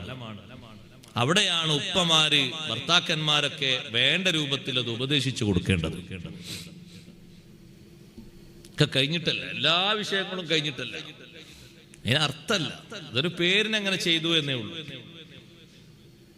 മറിയം ബീവി റളിയല്ലാഹു അൻഹയ്ക്ക് എത്ര ഉടനെയാണ് ഹന്നത്ത് ബീവി റളിയല്ലാഹു അൻഹ അത് ചെയ്തത്. അതുപോലെ ഇനി കുഴപ്പമില്ല, ഈ പ്രസവിച്ച് കിടക്കുന്ന ഉമ്മാക്കന്നെ പറ്റുമോ ദിക്റായിട്ട് അങ്ങനത്തെ ഒരു ദിക്ർ ചൊല്ലാൻ? അതും മതി. ബാങ്ക് കൊടുക്കാൻ നിന്നിട്ട് തന്നെ കൊടുക്കണം. നിന്നിട്ട് കൊടുത്തെങ്കിലേ വാങ്ങാവുള്ളൂ, ഇരുന്നിട്ടും കൊടുക്കാലോ. അത് ഉമ്മാക്കന്നെ കഴിയോ വാങ്ങ് കൊടുക്കാൻ? പറ്റും. ആ ദിക്ർ എന്നുള്ള കരുത്തോട് കൂടി ചൊല്ലാൻ അതും പറ്റും. അല്ലാഹു തആല ആഫിയത്ത് തന്ന എന്താ അതിന് കുഴപ്പം? അപ്പൊ കാവൽ ചോദിക്കുന്ന നേരത്ത് അള്ളാഹുവിനോട് കാവൽ ചോദിക്കണം. കണ്ടില്ലേ നിങ്ങൾ, മിൻ ശർരി മാ ഖലഖ്, അള്ളാഹു സൃഷ്ടിച്ചു വെച്ച പടച്ചു വെച്ച എല്ലാറ്റിന്റെയും ഷർറിൽ നിന്ന്. ഷർറുണ്ടോ? ഷർറുണ്ട്. മഖ്ലൂഖാത്തിനൊക്കെ ഷർറിന്റെ ഒരു വശമുണ്ടാകും. ആ ഷർറിന്റെ വശത്തിൽ നിന്ന് അള്ളാഹുവിനോട് കാവൽ ചോദിക്കുകയാണ്. അള്ളാഹുവേ നിന്നോട് കാവൽ ചോദിക്കുന്നു. അള്ളാഹുവിനോടാണ് കാവൽ ചോദിക്കുന്നത്. പടച്ച റബ്ബല്ലേ ഏറ്റവും വലിയ കാവൽ നൽകുന്നവൻ. അള്ളാഹുവിനെ പോലെ കാവൽ നൽകുന്നവൻ ആരാണ്? ആരുമില്ലല്ലോ. കാവൽ നൽകാൻ അള്ളാഹു അല്ലേ ഏറ്റവും വലിയ കാവൽ നൽകുന്നത്. അള്ളാഹുവിനോട് മുഴുവൻ വിഷയങ്ങളിൽ നിന്നും കാവൽ ചോദിച്ചിട്ട് പിന്നെ എണ്ണി പറയുന്നു, മിൻ ശർരി ഗാസിഖിൻ ഇദാ വഖബ് വമിൻ ശർരി നഫാസാതി ഫിൽ ഉഖദ് വമിൻ ശർരി ഹാസിദിൻ ഇദാ ഹസദ്. മിൻ ശർരി ഗാസിഖിൻ ഇദാ വഖബ് ഒരുപാട് തഫ്സീറുകൾ ഉള്ള ഒരു ആയത്താണ്. ഞാൻ എല്ലാ വശങ്ങളിലൂടെയും പ്രവേശിക്കുന്നില്ല, നമ്മുടെ സമയം അതിന് പര്യാപ്തമല്ല. മിൻ ശർരി ഗാസിഖിൻ ഇദാ വഖബ് രാത്രി ഇരുൾമുറ്റി വന്നാലുള്ള ഷർറിൽ നിന്ന് കാവൽ ചോദിക്കുന്നു. ചിലർക്ക് രാത്രിയായാൽ തന്നെ പേടിയാണ്, രാത്രിയായാൽ പേടിയാണ്. ഉള്ള കരണ്ടും പോയാലോ ചില ആൾക്കാർ വീട്ടിൽ നിന്ന് കൂക്കാണ്, പേടിച്ചിട്ട് പെരും കൂക്കല്. സുബ്ഹാനല്ലാഹ്, അവർക്ക് ഇരിക്കാൻ ഒരു സ്വസ്ഥതയുമില്ല. രാത്രി ഉൾമുറ്റിയാലും ഒരു ഷർറ് ഒരു പക്ഷേ പതിഞ്ഞിരിക്കാം. പല ജീവികളും ഇഴഞ്ഞു വരാം അറിയാത്ത രൂപത്തിൽ. പലതിനും രാത്രി ഉപയോഗപ്പെടുത്താം. പക്ഷേ ഏത് ഷർറിൽ നിന്നും അള്ളാഹുവിനോട് ചോദിക്കുന്നൊരു ചോദ്യം, ഇരുൾമുറ്റിയ രാത്രിയിൽ കണ്ടില്ലേ നിങ്ങൾ എത്ര തസ്കരന്മാരാണ് കളവ് നടത്തുന്നത്, എത്ര ആളുകളാണ് അക്രമങ്ങൾ നടത്തുന്നത്, എത്ര ജീവികളാണ് അക്രമങ്ങൾ അയച്ചു വിടുന്നത്, എത്ര മനുഷ്യരാണ് അക്രമങ്ങൾ അയച്ചു വിടുന്നത്, എത്ര ജിന്നുകളാണ് അക്രമങ്ങൾ അയച്ചു വിടുന്നത്. മിൻ ശർരി ഗാസിഖിൻ ഇദാ വഖബ് അതേ രാത്രി ഇരുൾമുറ്റിയാൽ സംഭവിക്കുന്ന എല്ലാ അപകടങ്ങളിൽ നിന്നും അപായങ്ങളിൽ നിന്നും കെടുതികളിൽ നിന്നും നിന്നോട് കാവൽ ചോദിക്കുന്നു അല്ലാഹ്. മിൻ ശർരി മാ ഖലഖ എന്ന് പറഞ്ഞതിൽ നിന്ന് പ്രത്യേകം ഒന്ന് എടുത്തു പറഞ്ഞതാണ് ഇരുൾമുറ്റിയ രാത്രിയിലെ കെടുതി, അപകടം, അപായം, ഷർറ്. അത് പ്രത്യേകം പറയേണ്ടത് തന്നെയാണ്. രാത്രി സമയത്ത് ഒരു പക്ഷേ പലതും സംഭവിച്ചേക്കാം, പലതും പേടിപ്പെടുത്തുന്നത് വന്നേക്കാം. ഖുൽ അഊദു ബിറബ്ബിൽ ഫലഖ് ഒരു കാവലിന് ആയിട്ട് നമ്മൾ ഓതിയാൽ ധൈര്യമായി അല്ലാഹുവിലേക്ക് അർപ്പിച്ചുകൊണ്ടല്ലേ നമ്മൾ ഓതിയത്. പടച്ച റബ്ബിന്റെ കാവലിനോളം വലിയ കാവൽ ലോകത്ത് വേറെ ഇല്ലല്ലോ. അല്ലാഹുവിന്റെ കാവലല്ലേ ഏറ്റവും വലിയ കാവൽ. റബ്ബ് സുബ്ഹാനഹു വ തആല നൽകുന്ന കാവലിനെ മറികടക്കാനോ അതിനെ അതിജയിക്കാനോ അതിനെ തകർക്കാനോ ലോകത്തൊരാൾക്കും കഴിയില്ല. രാത്രി സമയത്ത് ഇരുൾമുറ്റിയ നേരത്ത് സഹോദരങ്ങളെ രൂപഭാവങ്ങൾ കാണുമ്പോഴേക്ക് ആളുകൾ പേടിച്ചു പോകും. ജിന്നുകൾ കണ്ടില്ലേ നിങ്ങൾ, രാത്രിയുടെ മറവിൽ പേടിപ്പെടുത്തുന്ന പല രൂപഭാവങ്ങളും പ്രത്യക്ഷപ്പെട്ടേക്കും. പക്ഷേ കാവലുണ്ടായാൽ അവിടെ ഒന്നും സംഭവിക്കൂല. ഹബീബ് മുഹമ്മദുർ റസൂലുള്ളാഹി സ്വല്ലല്ലാഹു അലൈഹി വസല്ലം തങ്ങൾ ജിന്നുകൾക്ക് ക്ലാസ് എടുക്കാൻ പോയത് രാത്രിയാണ്. ജിന്നുകൾക്ക് വിശുദ്ധ ദീന് പകർത്തി കൊടുക്കാൻ വേണ്ടി രാത്രി പോകുമ്പോ നബി സല്ലല്ലാഹു അലൈഹി വസല്ലം തങ്ങളോട് പറഞ്ഞു, നബിയെ ഞാനും കൂടെ വരാം. അബ്ദുല്ലാഹി ഇബ്നു മസ്ഊദ് റളിയല്ലാഹു അൻഹു മെലിഞ്ഞ ഒരു സഹാബിയാണ്.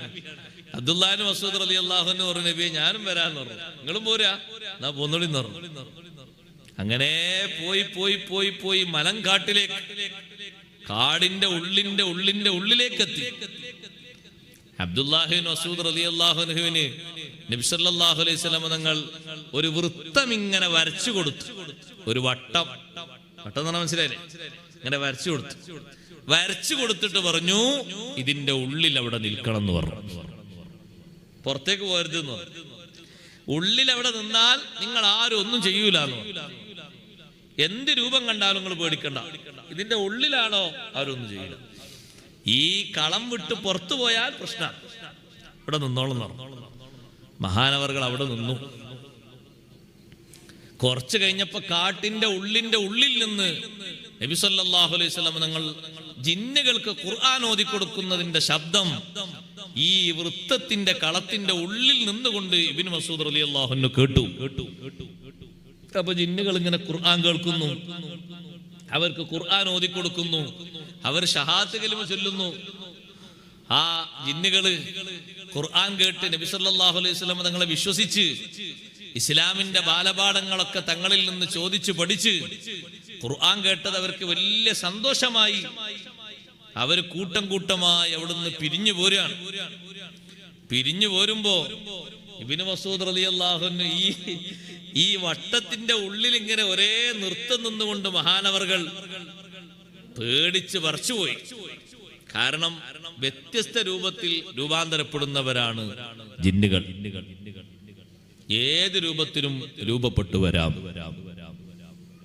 പാമ്പായിട്ടും വരാം, പോത്തായിട്ടും വരാം, പുലിയായിട്ടും വരാം, ആനയായിട്ടും വരാം, നായയായിട്ടും വരാം, പന്നിയായിട്ടും വരാം, പലതായിട്ടും വരാം. ഇനി കാണുന്ന നായനൊക്കെ ജിന്നയായി കരുതിയിട്ട് ബുദ്ധിമുട്ടായിരുന്നു കേട്ടോ.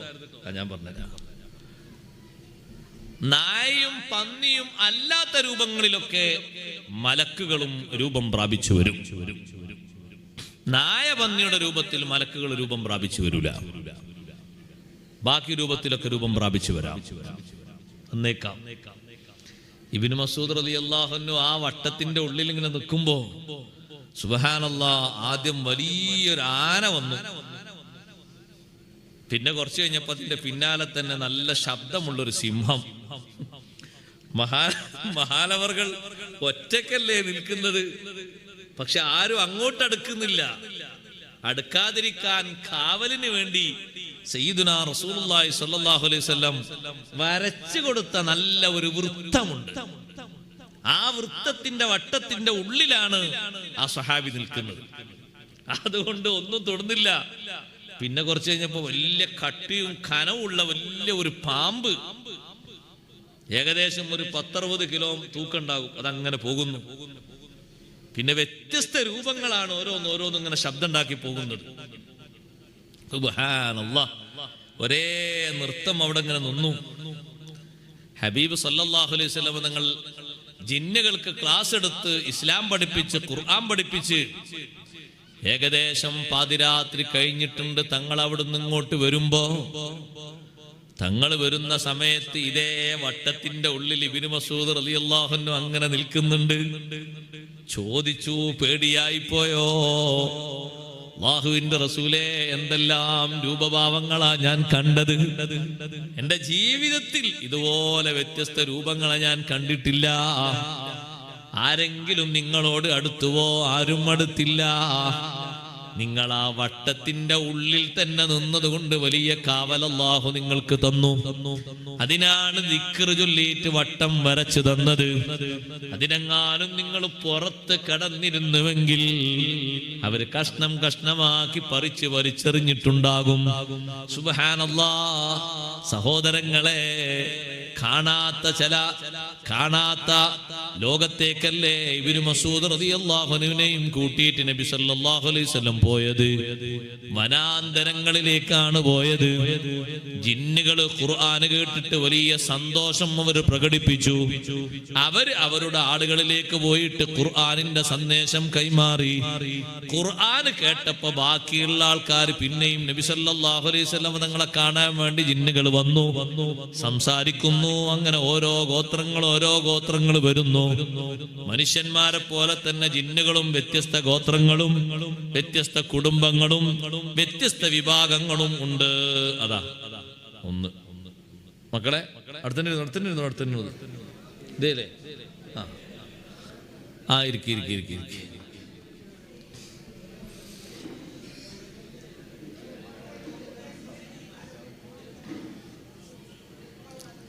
അപ്പോ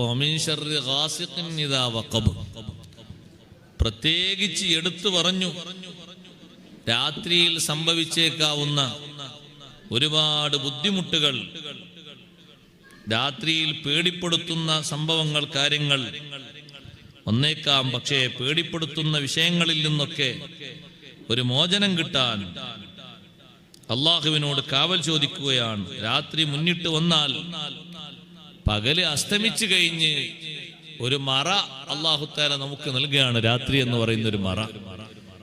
ആ മറയിൽ ഒരുപാട് നന്മകൾക്ക് പകരം ഒരുപക്ഷെ പല തിന്മകളും പൊങ്ങിയെന്ന് വരും.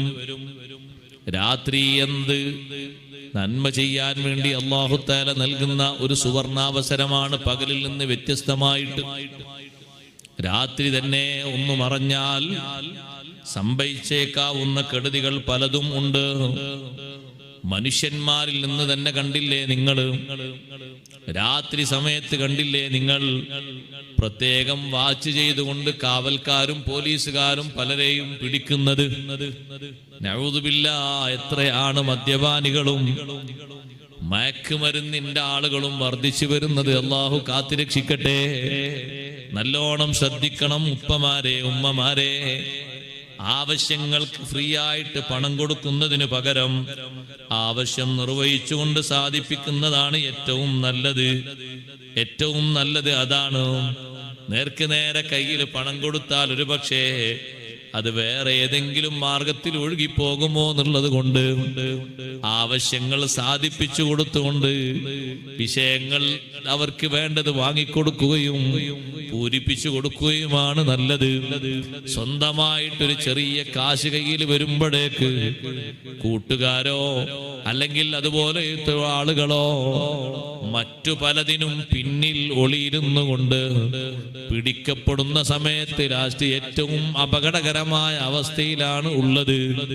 സംഗതി ഭക്ഷണം കഴിക്കാനാന്നും പറഞ്ഞു പോയി, തിരിച്ചു വരുന്ന സമയവും ഭക്ഷണം കഴിക്കാൻ പോയതും അതെല്ലാം വാച്ച് ചെയ്യുന്ന നല്ലൊരു സംഘം നിരീക്ഷിച്ചു നോക്കുമ്പോ ഭക്ഷണമോ വെള്ളമോ കുടിക്കുന്ന പതിവല്ല കാണുന്നത്. മനുഷ്യന്റെ വായിലേക്ക് ഒരിക്കലും ഒഴിക്കാൻ പറ്റാത്ത നജസ്, അതേ അത് ഒഴിച്ചുകൊണ്ട് ശരീരത്തിന്റെ അന്തർഭാഗങ്ങൾ മുഴുവനും വല്ലാത്ത രോഗങ്ങൾക്ക് വിധേയപ്പെടുത്തുകയാണ്. എത്രമാത്രം വലിയ രോഗങ്ങളാണ് മനുഷ്യന്റെ ശരീരത്തിന്റെ ഉള്ളിൽ, ചെറുതും വലുതുമായ രോഗങ്ങൾക്ക്. അതേ കുടിക്കുമ്പോഴും ഉപയോഗിക്കുമ്പോഴും ഒരു ചെറിയ സുഖം അനുഭവിക്കുന്നു. സുഖം എന്നവർ പറയുന്നു, രസം എന്നവർ പറയുന്നു. അതിൻ്റെ കേടുകൾ ചിന്തിച്ചു നോക്കുമ്പോ അതിനേക്കാളും വലിയൊരു മുസീബത്ത് ലോകത്ത് വേറെയില്ല. അത്രമാത്രം വലിയൊരു മുസീബത്ത് പടർന്നു പിടിച്ചുകൊണ്ട് പല ഭാഗങ്ങളിലും അങ്ങനെ ഒഴുകിക്കൊണ്ടിരിക്കുമ്പോ നന്നായി ശ്രദ്ധിക്കണം. പലതിൻ്റെയും പേരിലാണ് അങ്ങനെയുള്ള വിഷയങ്ങൾ നടക്കുന്നത്. ഉപ്പമാരെ, ഉമ്മമാരെ, പ്രത്യേകിച്ച് ഞാൻ പറയട്ടെ, ഫ്രീഡം നൽകിയിട്ട് കിട്ടുന്ന അവസരങ്ങളൊക്കെ ഇതിന് ഉപയോഗപ്പെടുത്തുന്നതായി കേൾക്കുന്നു. പലരും അങ്ങനെ പറഞ്ഞു കേൾക്കുന്നു. നഊദുബില്ലാഹ്. പുരുഷന്മാര് മാത്രമല്ല, സ്ത്രീകളും ഒരു ചെറിയ ഫ്രീഡം കിട്ടിയാൽ കുടുംബക്കാരോ നാട്ടുകാരോ ചോദിക്കുന്നവരോ പറയുന്നവരോ ആയി ആരും ഇല്ലാത്ത ഒരു ഘട്ടം കിട്ടിയാൽ മയക്കുമരുന്നിന് അടിമപ്പെട്ടു പോകുന്നു കൂട്ടുകാരികളുടെ കൂടെ. അതൊരു പക്ഷേ സബബാകുന്നതൊരു യാത്രയായിരിക്കും. അതിന് പേര് പഠനയാത്ര എന്നോ വേറെന്തെങ്കിലും യാത്ര എന്നോ ആയിരിക്കും. ഒരു ചെറിയ അവസരം കിട്ടുമ്പോഴേക്ക് അതാ ഉപയോഗിച്ച് കളയുന്നു. അത്രയും വ്യാപകമായി പരന്നിട്ടുണ്ട്. വളരെ കരുതലോടെ ശ്രദ്ധയോടെ സൂക്ഷിക്കണം. നല്ലവണ്ണം ശ്രദ്ധിക്കുകയും സൂക്ഷിക്കുകയും വേണം. ചെറിയ തലം മുതൽ വലിയ തലം വരെ നന്നായി ശ്രദ്ധിക്കുകയും സൂക്ഷിക്കുകയും വേണം. നമ്മുടെ മക്കൾക്കും നമ്മുടെ കുട്ടികൾക്കുമൊക്കെ നല്ല നല്ല സ്ഥലങ്ങൾ കാണാൻ വേണ്ടി രക്ഷിതാക്കൾ കുടുംബസമേതം ഈ വക വികൃതികൾക്കോ മറ്റോ കാരണമാക്കാത്ത വിധം യാത്ര പുറപ്പെട്ടുകൊണ്ട് എന്തെങ്കിലും ഒരു മാർക്കോ മറ്റോ നേടിയെടുക്കാനാണെങ്കിൽ അതിന് വേറെ സൗകര്യങ്ങൾ ഏർപ്പെടുത്തുന്നതാണ് നല്ലത്. ഇപ്പൊ സുബ്ഹാനല്ലാഹ് വർദ്ധിച്ചു വരികയാണ്. ഒരു സ്കൂളിൽ നിന്നൊരു പഞ്ചായത്തിൽ നിന്ന് ഇഷ്ടം പോലെ ആളുകളല്ലേ, വിവിധ തരം കൂട്ടുകാരെയല്ലേ കിട്ടുന്നത്. അന്ന് വരെ നല്ല നിലക്ക് ഭക്ഷണം കഴിച്ച് ഹലാലായ നിലക്ക് ഭക്ഷണം കഴിച്ച് വെള്ളം കുടിച്ച് നടന്ന ചെറുപ്പക്കാരി ഒരു 3 ദിവസത്തെ കൂട്ടുകെട്ടിനുള്ളിൽ മദ്യം നുണയുന്നു, മയക്കുമരുന്നിന് അടിമപ്പെടുന്നു. സംഗതി പിന്നീട് പുറത്തറിയുന്നത് എപ്പോഴാണെന്നറിയോ? 10 വർഷം കഴിഞ്ഞിട്ട്, അല്ലെങ്കിൽ 5 വർഷം കഴിഞ്ഞിട്ട്. അത്രയും സ്വകാര്യതയിൽ ഇതങ്ങനെ കൊണ്ടു നടന്നു, സുരക്ഷിതമായി ഉപയോഗിച്ചു, സൂക്ഷിച്ച് നടന്നു. ഒരു ഘട്ടത്തിൽ അതിന് വേണ്ട വിഷയങ്ങളൊന്നും ഒപ്പിച്ച് കിട്ടാതിരുന്നപ്പോ പ്രത്യേകിച്ചൊരു മെന്റൽ ബാധിച്ച രൂപത്തിലായി. ഒന്ന് ഹോസ്പിറ്റലിൽ കൊണ്ടുപോയതാണ് വാപ്പയും ഉമ്മയും. അപ്പയാണ് അറിയുന്നത് ആളിതിന് അടിമപ്പെട്ടിട്ട് 10 വർഷമായി. കുടുംബക്കാരൊക്കെ നല്ല ഒരു കുടുംബജീവിതം അന്വേഷിച്ചുകൊണ്ട് പല ഭാഗത്തും തെരച്ചിൽ നടത്തുന്ന ഒരു പെണ്ണ്. ആ പെണ്ണിന് ചെറിയ പ്രായം, 21-22 വയസ്സ് പ്രായം. പഠനങ്ങളൊക്കെ കഴിഞ്ഞ് നല്ല മാർക്കും കാര്യങ്ങളൊക്കെ ഉണ്ട്. പക്ഷേ ആർക്കും അവളെ വേണ്ട, ഒരു പുരുഷനും അവളെ വേണ്ട. ഹോസ്പിറ്റലിൽ നിന്നൊരു ചെറിയ വാർത്ത ഒരാൾ അറിഞ്ഞിട്ട് സഹോദരങ്ങളെ അതങ്ങ് പ്രചരിച്ചു പോയി. ആ പെൺകുട്ടിയെ ഹോസ്പിറ്റലിൽ കൊണ്ടുവന്നത് എന്തിനാണ് എന്നൊരു വിവരം ചോദിച്ചപ്പോ ഒരു പെണ്ണ് അറിയാതെ പറഞ്ഞുപോയി എന്തോ ഒരു മയക്കിന് അടിമപ്പെട്ടിട്ടുണ്ട് എന്ന്. അതോടുകൂടെ ജീവിതം തകർന്നുപോയി. സുബ്ഹാനമൻ ജല്ല ജലാലുഹു. വിശദമായി രക്ഷിതാവ് അന്വേഷണം നടത്തിയപ്പോ 8 വർഷം മുമ്പ് നടത്തിയൊരു പഠനയാത്രയിൽ തന്റെ കൂടെയുള്ള കൂട്ടുകാരി കൈമാറിയത് ഒഴിവ് കിട്ടുന്ന ഒരു നേരത്തൊരു പാറയിൽ നിന്ന് പതുക്കെ ഇരുന്നിട്ടൊന്ന് വലിച്ചൂതിയപ്പോ ഒരു ചെറിയ ആനന്ദം കണ്ടപ്പോൾ അതിൽ കുടുങ്ങിപ്പോയി. സുബ്ഹാനല്ലാഹ്. എത്രമാത്രം വലിയ വിപത്താണെന്നറിയുമോ? രാത്രിയും പകലുമൊക്കെ എത്രയാ ഈ രൂപത്തിലുള്ള ആളുകൾ പിടിക്കപ്പെടുന്നത്, എത്രയാ അപകടങ്ങൾ നടക്കുന്നത്, എത്രമാത്രമാണ് ഇത് വ്യാപിച്ചിരിക്കുന്നത്, നിയന്ത്രണം ഇല്ലാതെ എത്രയാണ് ഒഴുകിക്കൊണ്ടിരിക്കുന്നത്. വളരെയധികം ശ്രദ്ധിക്കുകയും സൂക്ഷിക്കുകയും വേണം. അപ്പോഴാണ് ബാക്കിയുള്ള രക്ഷിതാക്കളൊക്കെ അവരെ മക്കളെ പറ്റി ചിന്തിച്ചത്. പലരും അപ്പോഴാണ് മേൽപോട്ട് നോക്കുന്നത്. അവരോടൊക്കെ ആ നാട്ടിലെ ഉസ്താദ് വളരെ വ്യക്തമായി പറഞ്ഞിരുന്നു, നിങ്ങളൊക്കെ ശ്രദ്ധിക്കണം, സൂക്ഷിക്കണം. നിങ്ങളുടെ മക്കളുടെ ഭാവി തകർക്കാനും നശിപ്പിക്കാനുമായിട്ട് നല്ലൊരു വിങ് പ്രവർത്തിക്കുന്നുണ്ട്. അവരുടെ ലക്ഷ്യം നിങ്ങളെ മക്കളെ സുഖിപ്പിക്കലോ മറ്റോ അല്ല, ബിസിനസ് മാത്രമാണ്. അവർക്ക് കാശ് കിട്ടിയാൽ മതി. കാശ് കിട്ടാൻ ഏതെങ്കിലും ഒരാള് ഒരു ടൈമിലൊന്ന് നോക്ക്, നിനക്ക് പറ്റൂലെങ്കിൽ നീ വിട്ടേ എന്നൊരു ഉപദേശം കൊടുത്തപ്പോഴേക്ക് ഒരാൾ ആരുമില്ലാത്ത നേരല്ലേ, ഒന്ന് നോക്കുക. അതൊക്കെ അല്ലേ ഇപ്പൊ ജീവിതത്തിലെ ലേറ്റസ്റ്റ് എന്ന് പറഞ്ഞാൽ അങ്ങനെയൊക്കെ തന്നെയല്ലേ. ഒന്ന് അടിച്ചു നോക്കിയപ്പോ പിശാച് അവന്റെ തലയിൽ കയറുന്നത്. എന്തൊരു സ്വാദ്!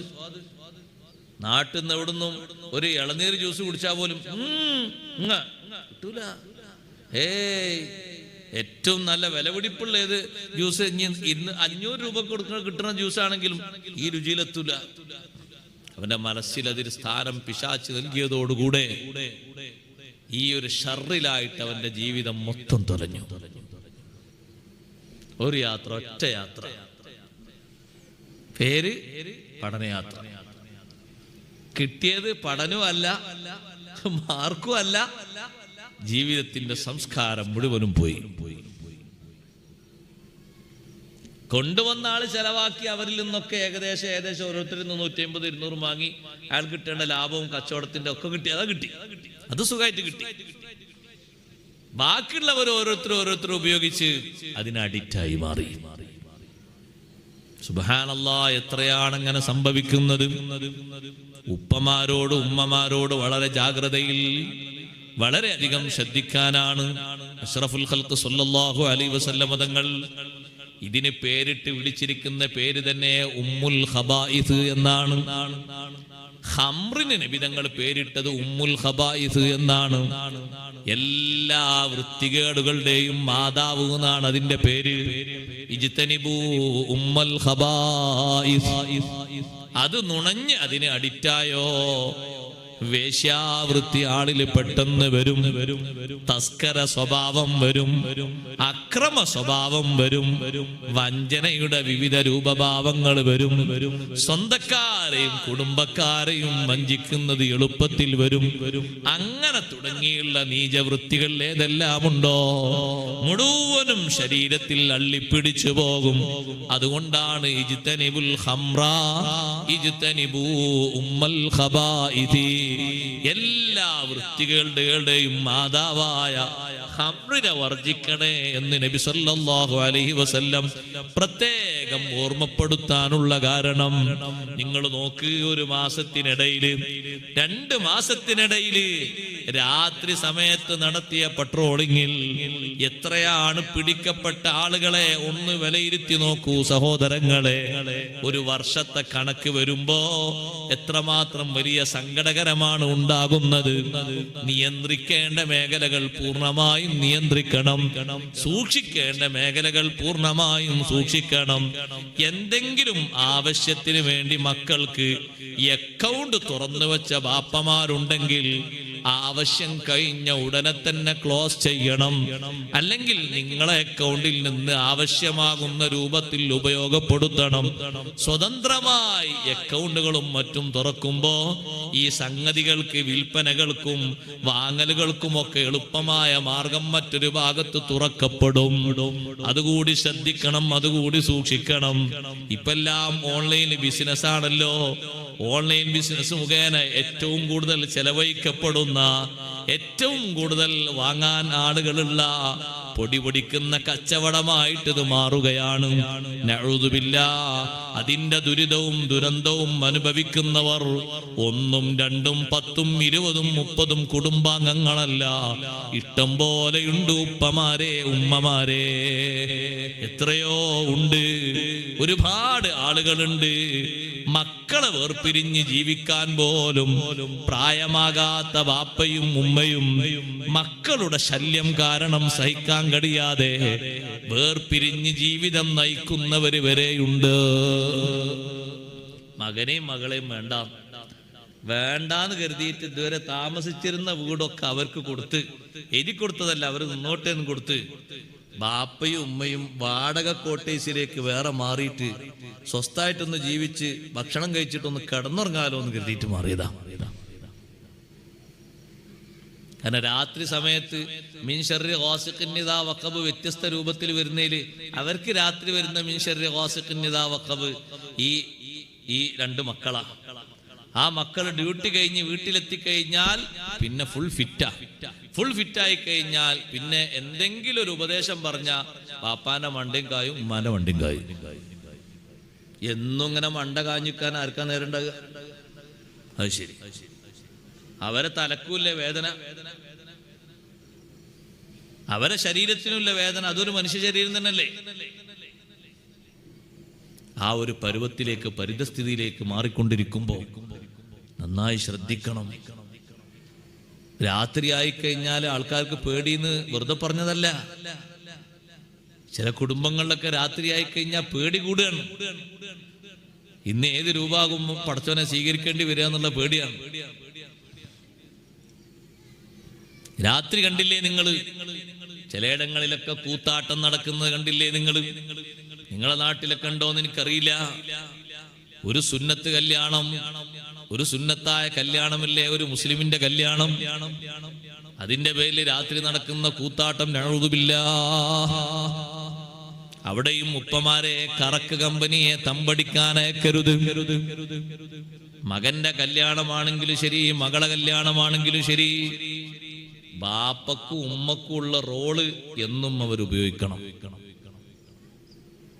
ഇപ്പൊ അടുത്ത് മദ്യപിക്കാൻ പുതിയാപ്പള കാശ് കൊടുക്കാത്തതിന്റെ പേരില് കല്യാണത്തിന് വന്ന അവിടെ നിർത്തിയിട്ട എല്ലാ വാഹനത്തിന്റെയും കാറ്റൊഴിച്ചു. കാശ് കിട്ടാത്തതിന്റെ ദേഷ്യം തീർത്തത് ആരാന്റെ വണ്ടിക്കാണ്. ഇങ്ങനെ ഉണ്ട്, നിങ്ങളൊന്ന് ആലോചിച്ചോക്കാൻ. നിസ്സഹായനായിട്ട് നിൽക്കാനല്ല വാപ്പാനോട് പറഞ്ഞത്, അദബ് പഠിപ്പിക്കേണ്ട ചെറിയ തലം തൊട്ട് മുതൽക്ക് തന്നെ അദബും ശിക്ഷണവും നൽകിയിട്ട് പഠിപ്പിക്കണം. അങ്ങനെ മക്കൾ വളരാവൂ. പെട്ടെന്ന് വളർന്നിട്ട് എന്തെങ്കിലുമൊക്കെ സമ്പാദ്യം മകളിലൂടെ പ്രതീക്ഷിക്കാനല്ല മക്കളെ വളർത്താൻ പറഞ്ഞത്. നല്ല അദബുള്ളൊരു സമൂഹമായിട്ട് അവരെ വളർത്തിയെടുക്കണം. അതിന് കുഞ്ഞുനാൾ മുതൽക്ക് തന്നെ ആ അദബിലും ശിക്ഷണത്തിലും ആയിട്ട് തന്നെ പോറ്റി വളർത്തി വരണം. എങ്കിലേ പ്രായത്തിൽ അത് കിട്ടുള്ളൂ, പറഞ്ഞാൽ അത് കേൾക്കുള്ളൂ. പിന്നെ ഇതിനെ പറയാൻ പേടി? അവന്റെ സമ്പത്ത് കൊണ്ട് പേടിക്കരുത്. ഞാനാണ് വാപ്പയെങ്കിൽ ഞാൻ പറയും പോലെ കാര്യങ്ങൾ അതിന്റെ യഥാവിധി നീ നടത്തുമെങ്കിൽ മാത്രം. അല്ലെങ്കിൽ നിനക്ക് സ്വന്തമായിട്ട് സ്വസ്ഥമായിട്ട് ഇഷ്ടം പോലെ ഓഡിറ്റോറിയങ്ങൾ, കോൺഫറൻസ് ഹാളുകളുടെ എവിടെയും പോയി നടത്താം. കൈയൊഴിച്ചു വിടണം ബാപ്പമാരെ, ഉമ്മമാരെ. അതിന് പറ്റുന്ന പക്വതയിലാകണം മക്കളെ വളർത്തേണ്ടത്. എന്നിട്ട് ബാപ്പ നിസ്സഹായനായതാണ്. മോനോട് എന്ത് പറയാനാണ്? അവനോട് ഞാനൊന്നും പറഞ്ഞാൽ കേൾക്കൂല. എന്താ ഒന്നും പറഞ്ഞാൽ കേൾക്കാത്തത്? അവന്റെ സമ്പത്തിന് ബാപ്പ അടിമപ്പെട്ടു പോയി. ഒരൊറ്റ മകന്റെ സമ്പത്തിനും ബാപ്പാരെ അടിമപ്പെട്ടു പോകാൻ പാടില്ല. കോടി പ്രഭു ആണെങ്കിലും ശരി, മകൻ മകനായി നിൽക്കണം, മകള് മകളായിട്ട് തന്നെ നിൽക്കണം. എന്ന് മാറാൻ പാടില്ല. കോടിയാകുമ്പോഴേക്ക് ബാപ്പ മകനും മകന് വാപ്പിയാകരുത്. അങ്ങനെ ആയാൽ പിന്നെ ആ ജീവിതത്തിന് അർത്ഥമല്ല. അതാണ് അവിടെ സംഭവിച്ചത്. അതുകൊണ്ടാ വാപ്പാക്ക് പറയാൻ പേടി. എന്തിനാ പേടിക്കുന്നത്? ആ അന്തസ്സിലും ആ രൂപത്തിലും ഭാവത്തിലും വളർത്തണം. രാത്രി സമയത്ത് ഭക്ഷണം കഴിച്ചിട്ട് വീട്ടിൽ നിന്ന് ഇറങ്ങിയിട്ട് കുടുംബക്കാർ മുഴുവനും അവരവരെ വീടുകളിലേക്ക് പോകാൻ നോക്കുമ്പോ വാഹനമല്ല, എല്ലാ വാഹനത്തിന്റെ കാറ്റൊഴിച്ച് അക്രമം നടത്തിപ്പോയി. അന്വേഷിച്ച് നോക്കുമ്പോ ഇതിന് മങ്കൂറിനിക്ക് കാശ് കിട്ടാത്തതിന്റെ പേരില്ല. അതിന് പുതുമാരൻ കാശ് കൊടുത്തില്ല എന്നുള്ളതാ പരാതി. പുതിയാപ്പിള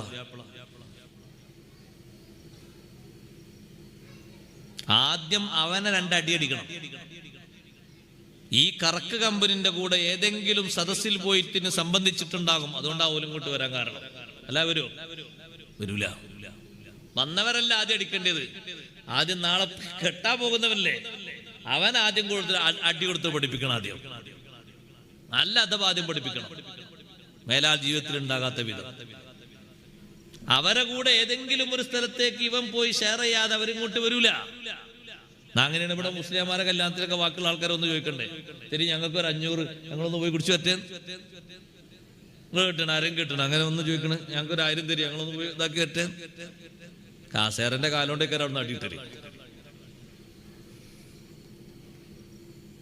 അതുകൊണ്ടാണ് നമ്മളെ മക്കൾ ആദ്യം നമ്മൾ നിലക്ക് നിർത്താത്തോണ്ടാണ് ഈ രൂപം വന്നത്. എത്ര ആളുകൾക്കാണ് ഇടങ്ങേറുണ്ടായിത്തീരുന്നത്. രാത്രി എന്ന് പറയുന്നത് എന്ന ആയത്ത് ഓതുമ്പോഴേ പരിസരത്ത് ഇങ്ങനെ നടക്കുന്നു ഒരു കല്യാണം. ആ കല്യാണത്തിന് കൊണ്ടുപോകുന്ന സൗണ്ട്സിന്, സെറ്റിങ്സിന് ഈ ഒച്ച മതിയാവൂല. മതിയാവോ? മതിയാവില്ല. അതാ പറഞ്ഞു മതിയാവില്ല. നിങ്ങളൊന്ന് ആലോചിച്ചോക്കാണ്. ഒരൊറ്റ മനുഷ്യൻ അതുകൊണ്ട് ഇടങ്ങേറുണ്ടായാല് പോയില്ലേ ആ സംഗതികൾ മുഴുവനും. ഒരാൾക്ക് ഇടങ്ങേറുണ്ടായാൽ എത്ര പ്രായം ചെന്ന ആൾക്കാര്, എത്ര ചെറിയ കുട്ടിയെ ഉറക്കാൻ കിടത്തുന്ന ഉമ്മമാര്, ചെറിയ കുട്ടികൾക്ക് പാലെടുത്ത് ഉറക്കാൻ കിടത്തുന്നവര്, എത്ര പ്രായമുള്ളവര്, എത്ര അസുഖബാധിതരായ ആൾക്കാര്. ബുദ്ധിമുട്ടാക്കാൻ പാടില്ല, ഒരാളെ ഇടങ്ങേറാക്കാൻ പാടില്ല. അതിനെന്തൊരു പേരുമില്ല, എന്ത് സെറ്റാണ്? അതന്നെ DJ. ഇനി വേറെന്തെങ്കിലും പേരിടാന്നല്ല. എന്നിട്ട് മുട്ടും കൊട്ടും കരവയും പാടില്ല. പാകത്തിന്, പാകസമയത്ത് പാകത്തിന്. ഉള്ളാക്കിട്ട് ഓവറായ സൗണ്ടിലാണെങ്കിൽ അതേതും പാടില്ല. മദ്ഹാണെങ്കിൽ പോലും ശബ്ദം ഓവറാകാൻ പാടില്ല. പാകത്തിന്. മദ്ഹൊക്കെ അതിന്റെ പാകത്തിന് നടക്കും. ഉസ്താമാരൊക്കെ വന്ന് പാകത്തിന് ദ്വാരന്നു പോവും. പിന്നുള്ള കുട്ടിക്കലാശ തയ്ച്ചൂടാത്തത് പാടില്ല, അനുവദിക്കാൻ പാടില്ല. രക്ഷിതാക്കൾ അവിടെ അതിനു വേണ്ടി അതിന്റെ മട്ടത്തിൽ പ്രവർത്തിക്കണം. അങ്ങനെയൊക്കെ പഴയ കാലത്ത് ഒരു കുടുംബത്തിൽ ആ രൂപത്തിൽ പറയാൻ പറ്റുന്ന നല്ല ചങ്കൂറ്റുള്ള ഏതെങ്കിലും ഒരു രക്ഷിതാവ്, ഒരു വാപ്പുണ്ടാകും. ആ ഒരു വാപ്പാക്കുള്ള ദീർഘായുസിനായിരിക്കും എല്ലാവരും ദ്വാരക്കുന്നത്. അദ്ദേഹത്തിന്റെ ഒരു നന്മ കാരണം ആ കുടുംബം മൊത്തം ആ വഴിയിൽ നല്ല മട്ടത്തിൽ പോകും. ഇപ്പൊ ആ പരിസരത്തുകാരും വരുന്നില്ലല്ലേ, എല്ലാവരോടും ഉറങ്ങാൻ പറയണം. നിങ്ങളൊക്കെ ഉറങ്ങിക്കോളി, നേരം വെളുക്കുമ്പോൾ സുബൈന്റെ മുമ്പ് വിളിക്കാം, ഞങ്ങൾക്ക് ഇവിടെ സ്വകാര്യ ചില പരിപാടി ഉണ്ട്. അങ്ങനെ ഒരു സ്വകാര്യ പരിപാടിക്ക് അനുവദിക്കാൻ പാടില്ല. അവിടെ എല്ലാവരും പങ്കെടുത്ത പരിപാടി തന്നെ മതി. ഇതിനാ പിന്നൊരു കുട്ടിക്കലാശ അവിടെ അത് പാടില്ല. ഇടങ്ങേറുണ്ടാക്കാൻ പാടില്ല. മറ്റുള്ളവർ കണ്ടിട്ട് അറുപ്പും വെറുപ്പും തോന്നുന്ന രീതിയിൽ എന്തൊക്കെയോ സംസ്കാരങ്ങൾ എവിടുന്നൊക്കെയോ കെട്ടിക്കൂട്ടിയത് കടമെടുത്ത് കൊണ്ടുവന്നിരിക്കുകയാണ്. അതൊന്നും ഒരു മുസ്ലിമിന്റെ കല്യാണ രാത്രിയോടും മറ്റും ചേർന്നതല്ല. അതൊക്കെ ഇസ്ലാം പഠിപ്പിച്ചൊരു ഭംഗിയായ രൂപഭാവങ്ങളുണ്ട്, അതിലൂടെ മാത്രം നിർവഹിക്കേണ്ടതാണ്. അതിലപ്പുറം ഒന്നും പാടില്ല. രാത്രി സമയത്ത് രാത്രിയിൽ ഉണ്ടായിത്തീരുന്ന എല്ലാ അക്രമങ്ങളിൽ നിന്നും കാവൽ അള്ളാഹുവിനോട് ചോദിക്കുന്നു. വമിൻ ശർരി ഗാസിഖിൻ ഇദാ വഖബ് വമിൻ ശർരിൻ നഫാസാതി ഫിൽ ഉഖദ്. കെട്ടുകളിൽ മന്ത്രിച്ചൂതുന്ന മന്ത്രവാദിനികളുടെ കെടുതിയിൽ നിന്നും കാവൽ ചോദിക്കുന്നു അല്ലാഹ്. ഉമ്മമാരെ നഫാസാത്ത് എന്നുള്ള പെണ്ണുങ്ങളെയാണ് അവിടെ പ്രയോഗിച്ചത്. കാരണം ഈ സൂറത്ത് ഇറങ്ങാൻ കാരണമായതിന്റെ പിന്നിൽ ചില പെണ്ണുങ്ങളുണ്ട്. അന്നും ഇന്നും ആ രൂപത്തിൽ പെണ്ണുങ്ങളുണ്ട്, ഇല്ല എന്നല്ല ഞാൻ പറയുന്നത്. മന്ത്രവാദിനികൾ, സിഹ്ർ ജൽപ്പിക്കുന്നവർ, പിശാചിന്റെ സേവ കൂടിയിട്ട് ജൽപ്പനം നടത്തുന്നവർ, മന്ത്രിച്ചൂതുന്നവർ, അത്തരത്തിലുള്ള ഊത്തൊക്കെ കേടായ ഊത്താണ്. സിഹ്റിന്റെ ഊത്തും ശൈത്താനീയത്തിന്റെ ഊത്തും ഇസ്ലാം അംഗീകരിച്ചതല്ലല്ലോ. മന്ത്രിച്ച് ഊതുന്നത് ഈ പറഞ്ഞതിന് എതിരല്ല. മന്ത്രിക്കണം, മന്ത്രിച്ച് ഊതണം. അത് ലോകത്ത് പഠിപ്പിച്ചതാരാണ്? സയ്യിദുനാ റസൂലുള്ളാഹി സ്വല്ലല്ലാഹു അലൈഹി വസല്ലം തങ്ങൾ വളരെ വ്യക്തമായും പഠിപ്പിച്ചതാണ്. തർക്കമില്ലാത്ത രൂപത്തിൽ സ്ഥിരപ്പെട്ട വിഷയവുമാണ്. ഈ ആയത്തിൽ പറഞ്ഞ മന്ത്രവാദിനികൾ സിഹ്ർ ചെയ്യാൻ വേണ്ടി മന്ത്രിച്ചൂതിയവരാണ്, കെട്ടുകളിൽ മന്ത്രിച്ചൂതിയവരാണ്. ആർക്ക് സിഹ്ർ ചെയ്യാന്? ഈ സൂറത്തുകൾ ഇറങ്ങാനുള്ള കാരണം സയ്യിദുനാ റസൂലുള്ളാഹി സ്വല്ലല്ലാഹു അലൈഹി വസല്ലം തങ്ങൾക്ക് ജൂതനായ ലബീദ് സിഹ്ർ ചെയ്തല്ലോ. ജൂതന്മാര് മുഴുവനും ലബീദിന്റെ അടുക്കൽ വന്നിട്ട് പറഞ്ഞു, ലബീദേ, നിനക്ക് വേണ്ടത് ഞങ്ങൾ തരാം. ഖൈബറിൽ നിന്ന് മടങ്ങി വന്ന, ഹുദൈബിയയിൽ നിന്ന് മടങ്ങി വന്ന ജൂതന്മാര് ലബീദിന്റെ അടുക്കൽ വന്നിട്ട് പറഞ്ഞു, നിനക്ക് എന്ത് വേണമെങ്കിലും ഞങ്ങൾ തരാം, പക്ഷേ നീ ഒരു കാര്യം ചെയ്യണം. എന്താ ചെയ്യേണ്ടത്? സുബ്ഹാനല്ലാഹ്, ഹുദൈബിയയിൽ നിന്ന് മടങ്ങി വന്ന ജൂതന്മാര് ലബീദിന്റെ അടുത്ത് വന്നിട്ട് പറഞ്ഞു, ലബീദ് ഇബ്നുൽ ആസമിന്റെ അടുത്ത് വന്നിട്ട് പറഞ്ഞു, വലിയ സാഹിറാണ് ഇയാള്, നീ ഒരു കാര്യം ചെയ്യണം. ഞങ്ങളെ കൂട്ടത്തിൽ വല്ലാതെ സിഹ്ർ ചെയ്യുന്ന ആളാണല്ലോ നീ, സിഹ്റിൽ നല്ല പ്രാവീണ്യമുള്ള ആളാണല്ലോ. ഞങ്ങൾക്കെല്ലാവർക്കും മുഹമ്മദ് സിഹ്ർ ചെയ്തിട്ടുണ്ട് സല്ലല്ലാഹു അലൈഹി വസല്ലം. അത് നുണയാണ്, അപ്പറഞ്ഞ വാക്ക് നുണയാണ്. നബി സല്ലല്ലാഹു അലൈഹി വസല്ലം ആർക്കും സിഹ്ർ ചെയ്തിട്ടില്ല, തങ്ങൾ ആർക്കും സിഹ്ർ ചെയ്തിട്ടില്ല, ചെയ്യാൻ പറഞ്ഞിട്ടില്ല. പക്ഷെ ഈ ലബീദ് ചെയ്യാൻ വേണ്ടിയിട്ട് അവര് പറഞ്ഞൊപ്പിച്ചൊരു സംഗതിയാണ് ജൂതന്മാരത്. അതുകൊണ്ട് നീ സിഹ്ർ ചെയ്യണം, നിനക്ക് വേണ്ടി പാരിതോഷികങ്ങളൊക്കെ ഞങ്ങൾ സംഘടിപ്പിച്ചിട്ടുണ്ട്. അങ്ങനെ 3 ദീനാർ അവരെല്ലാവരും സംഘടിപ്പിച്ച് ലബീദ് ഇബ്നുൽ ആസമിന് കൊടുത്തു. ലബീദ് ആ കൃത്യം ഏറ്റെടുത്തു.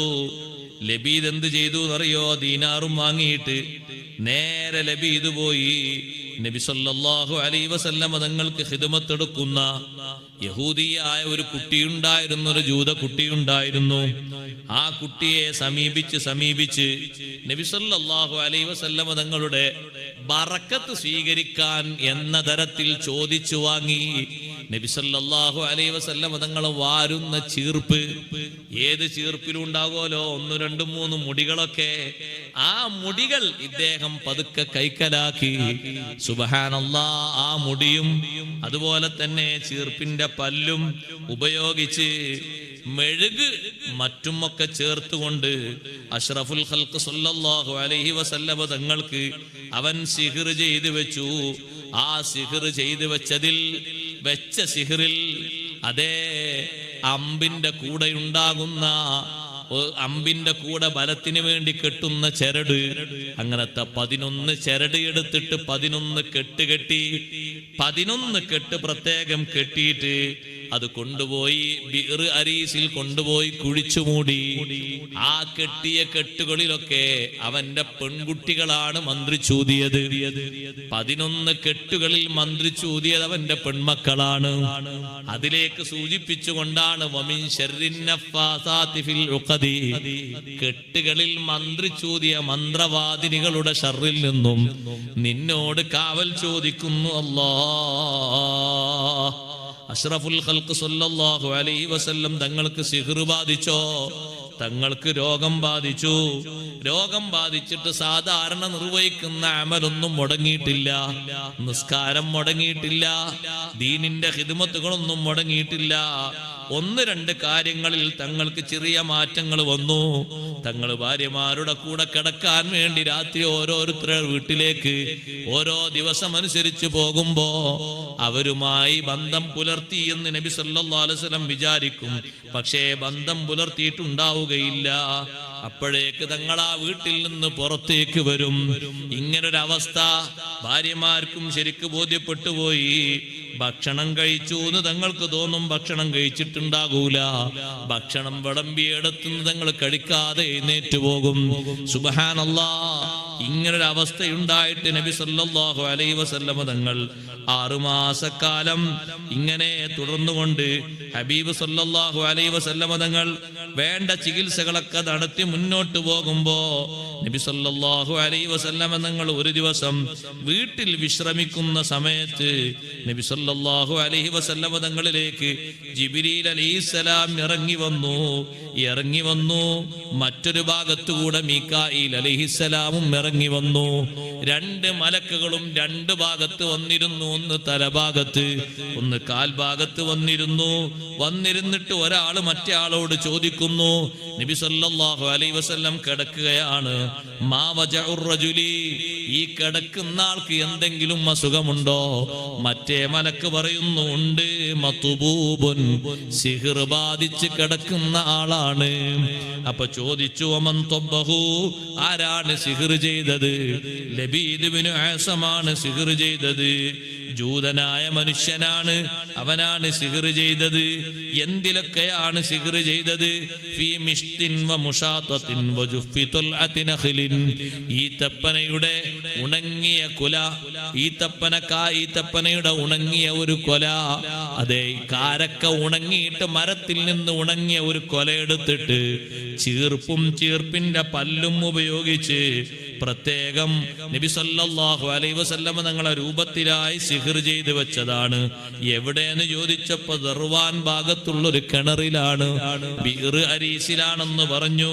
ഹബീബ് സല്ലല്ലാഹു അലൈഹി വസല്ലം തങ്ങൾ സ്വഹാബിമാരെയും കൂട്ടിയിട്ട് ആ കിണറിന്റെ അടുത്ത് ചെന്നു. അവിടുന്ന് ആ പറയുന്ന രൂപം അവിടുന്ന് പുറത്തെടുത്തപ്പോ മെഴുകിനാൽ നബി സല്ലല്ലാഹു അലൈഹി വസല്ലം തങ്ങളുടെ രൂപഭാവങ്ങൾ അതിൽ ചേർത്ത് വെച്ചിട്ടുണ്ട്. അതിലുണ്ട് സുബ്ഹാനല്ലാഹ് ഒരു സൂചി. ആ സൂചി അതിന്റെ നടുവിലൂടെ എങ്ങനെ കോർത്ത് വെച്ചിട്ടുണ്ട്. ആ കോർത്ത് വെച്ച സൂചിയിൽ 11 കെട്ടുണ്ട്. ജിബ്രീൽ അലൈഹിസ്സലാം ഇറങ്ങിയിട്ട് ഖുൽ അഊദു ബിറബ്ബിൽ ഫലഖ്, ഖുൽ അഊദു ബിറബ്ബിൻ നാസ് രണ്ടും ഒരുമിച്ചങ്ങ് ഇറക്കി. അത് ഓതാൻ പറഞ്ഞു. ഒന്നിൽ 5 ആയത്തും മറ്റേതിൽ 6 ആയത്തും. 5ഉം 6ഉം 11. ഖുൽ അഊദു ബിറബ്ബിൽ ഫലഖ് എന്ന് ഓതിയപ്പോൾ ഇൻഹല്ലത് ഉഖ്ദത്തും മിൻഹാ, ഒരു ഘട്ടം കഴിഞ്ഞു പോയി. മിനൽ ജിന്നത്തി വന്നാസ്, അവസാനത്തെ ആയത്ത് ഓതിയപ്പോൾ 11 കെട്ടും കഴിഞ്ഞു പോയി. സിഹ്ർ അങ്ങ് ബാത്തിലായി പോയി. സിഹ്ർ ബാത്തിലാകാൻ ഏറ്റവും പ്രധാനമായും അല്ലാഹു തആല പഠിപ്പിക്കുന്ന 2 സൂറത്തുകളാണ് ഖുൽ അഊദു ബിറബ്ബിൽ ഫലഖ്, ഖുൽ അഊദു ബിറബ്ബിൻ നാസ്. അത് രണ്ടും മോദിയപ്പ സിഹ്ർ മുഴുവനും ബാത്തിലായി. നബി സല്ലല്ലാഹു അലൈഹി വസല്ലം തങ്ങൾക്ക് ക്ഷീണം മാറി. തങ്ങൾ നല്ല ഉന്മേഷത്തോടെ ആവേശത്തോടെ നടന്നുപോയി. സ്വഹാബത്ത് വന്ന് ചോദിച്ചു, അല്ലാഹുവിന്റെ റസൂലേ, ചെയ്ത ആളെ അറിഞ്ഞല്ലോ? വ്യക്തമായി അറിഞ്ഞില്ലേ? അറിഞ്ഞു. കണക്കൂട്ടിട്ട് അറിഞ്ഞല്ല, കണക്ക് കൂട്ടിയിട്ടോ അനുമാനം കൊണ്ടോ ഭാവിച്ചോണ്ടോ ഊഹിച്ചോണ്ടോ അറിഞ്ഞതല്ല, വ്യക്തമായി തന്നെ അറിഞ്ഞു. ആ ലബീദ് ഇബ്നു ആസിമിന് എന്തെങ്കിലുമൊക്കെ ഒരു പണി കൊടുക്കണ്ടേന്ന് ചോദിച്ചു. അല്ലാഹുവിന്റെ റസൂല് പറഞ്ഞു, ലാ, വേണ്ട. കണ്ടാ തങ്ങള്, നമ്മളെ ആൾക്കാർക്ക് ഒരാൾ എന്തെങ്കിലും ചെയ്തെന്ന് കിട്ടിയാൽ ഒരു സൂചന കിട്ടിയാൽ മതി. അയാളൊന്ന് കടത്തണം അല്ലേ, അയാളൊന്ന് ഇരുത്തണം. എന്താ അയാളെ കുയിലേക്ക് ഇടണമെന്നോ? സിഹ്ർ ആരെങ്കിലും ചെയ്താൽ സിഹ്ർ ബാത്തിലാക്കാം. സഹോദരിമാരോട് പ്രത്യേകിച്ച് പറയട്ടെ, ഒരു തട്ടിപ്പിന്റെ അടുത്തും പോകാൻ പാടില്ല, ഒരു ജോത്സ്യന്റെ അടുത്തും പോകാൻ പാടില്ല, ഒരു കണക്കന്റെ അടുത്തും പോകാൻ പാടില്ല. അങ്ങനെ വസ്വാസായി നടക്കാണ് കുറെ ആൾക്കാർ. എന്തെല്ലാം വസ്വാസാന്ന് പറഞ്ഞ അത് പറഞ്ഞപ്പോ സമയം മതിയാകും. എന്തെല്ലാം വസ്വാസാന്ന് പറയും. ചിലതൊക്കെ കേട്ട് ചിരിച്ചൊരു ഭാഗത്തിരുന്നു. കുടുംബം തെറ്റിക്കാനായിട്ട് ചില ആൾക്കാർ ഇറങ്ങിയത്. അല്ലാഹു തആല കാത്തുരക്ഷിക്കട്ടെ ഉമ്മത്തിനെ. നാളൊരു സ്ഥലത്ത് പോയപ്പോ ഉസ്താദേ കാര്യമായിട്ട് ദ്വാരക്കണം, ഭയങ്കര ബുദ്ധിമുട്ടാണ് പറഞ്ഞു. എന്താ ബുദ്ധിമുട്ട് വെച്ചു? ഭയങ്കര വിഷമത്തിലാണ്. എന്താ നിങ്ങൾക്ക് വിഷമം എന്ന് വെച്ചാൽ ദ്വാരക്കാന അറിയാൻ വേണ്ടി ചോദിച്ചാണ് വിഷമം എന്താണ്.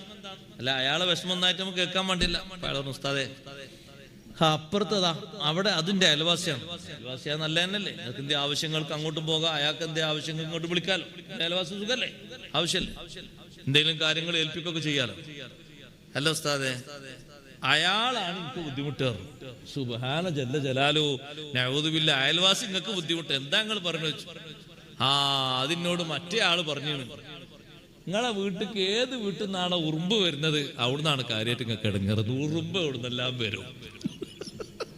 നിങ്ങളൊന്ന് ആലോചിച്ച് നോക്കി, ഒരു മനുഷ്യന്റെ കുടുംബം തകർക്കണ ഒരു രൂപം.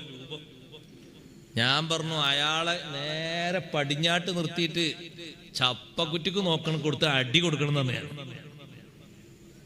ഉറുമ്പ് ഇപ്പൊ ഇവിടുന്നാ വരുന്നത്. ഉറുമ്പ് കുറച്ച് കഴിഞ്ഞിട്ട് അപ്പുറത്ത് വന്നാലോ അത് പ്രശ്നം.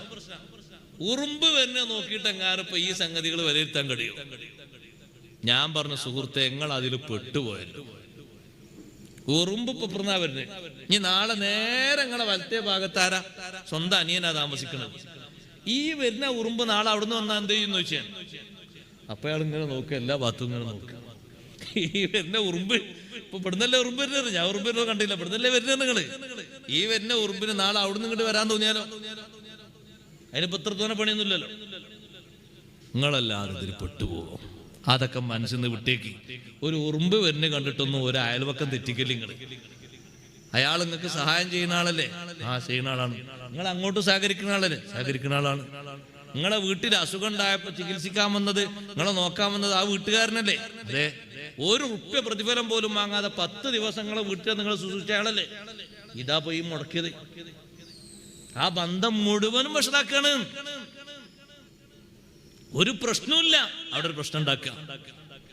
പ്രിയപ്പെട്ട സഹോദരിമാരോട് ഉമ്മമാരോട് ഞാൻ പറയട്ടെ, ആ രൂപത്തിൽ ഇരിക്കുന്നിടത്തൊക്കെ പോയിട്ട് വസ്വാസം ഉണ്ടാകാൻ നിൽക്കരുത്.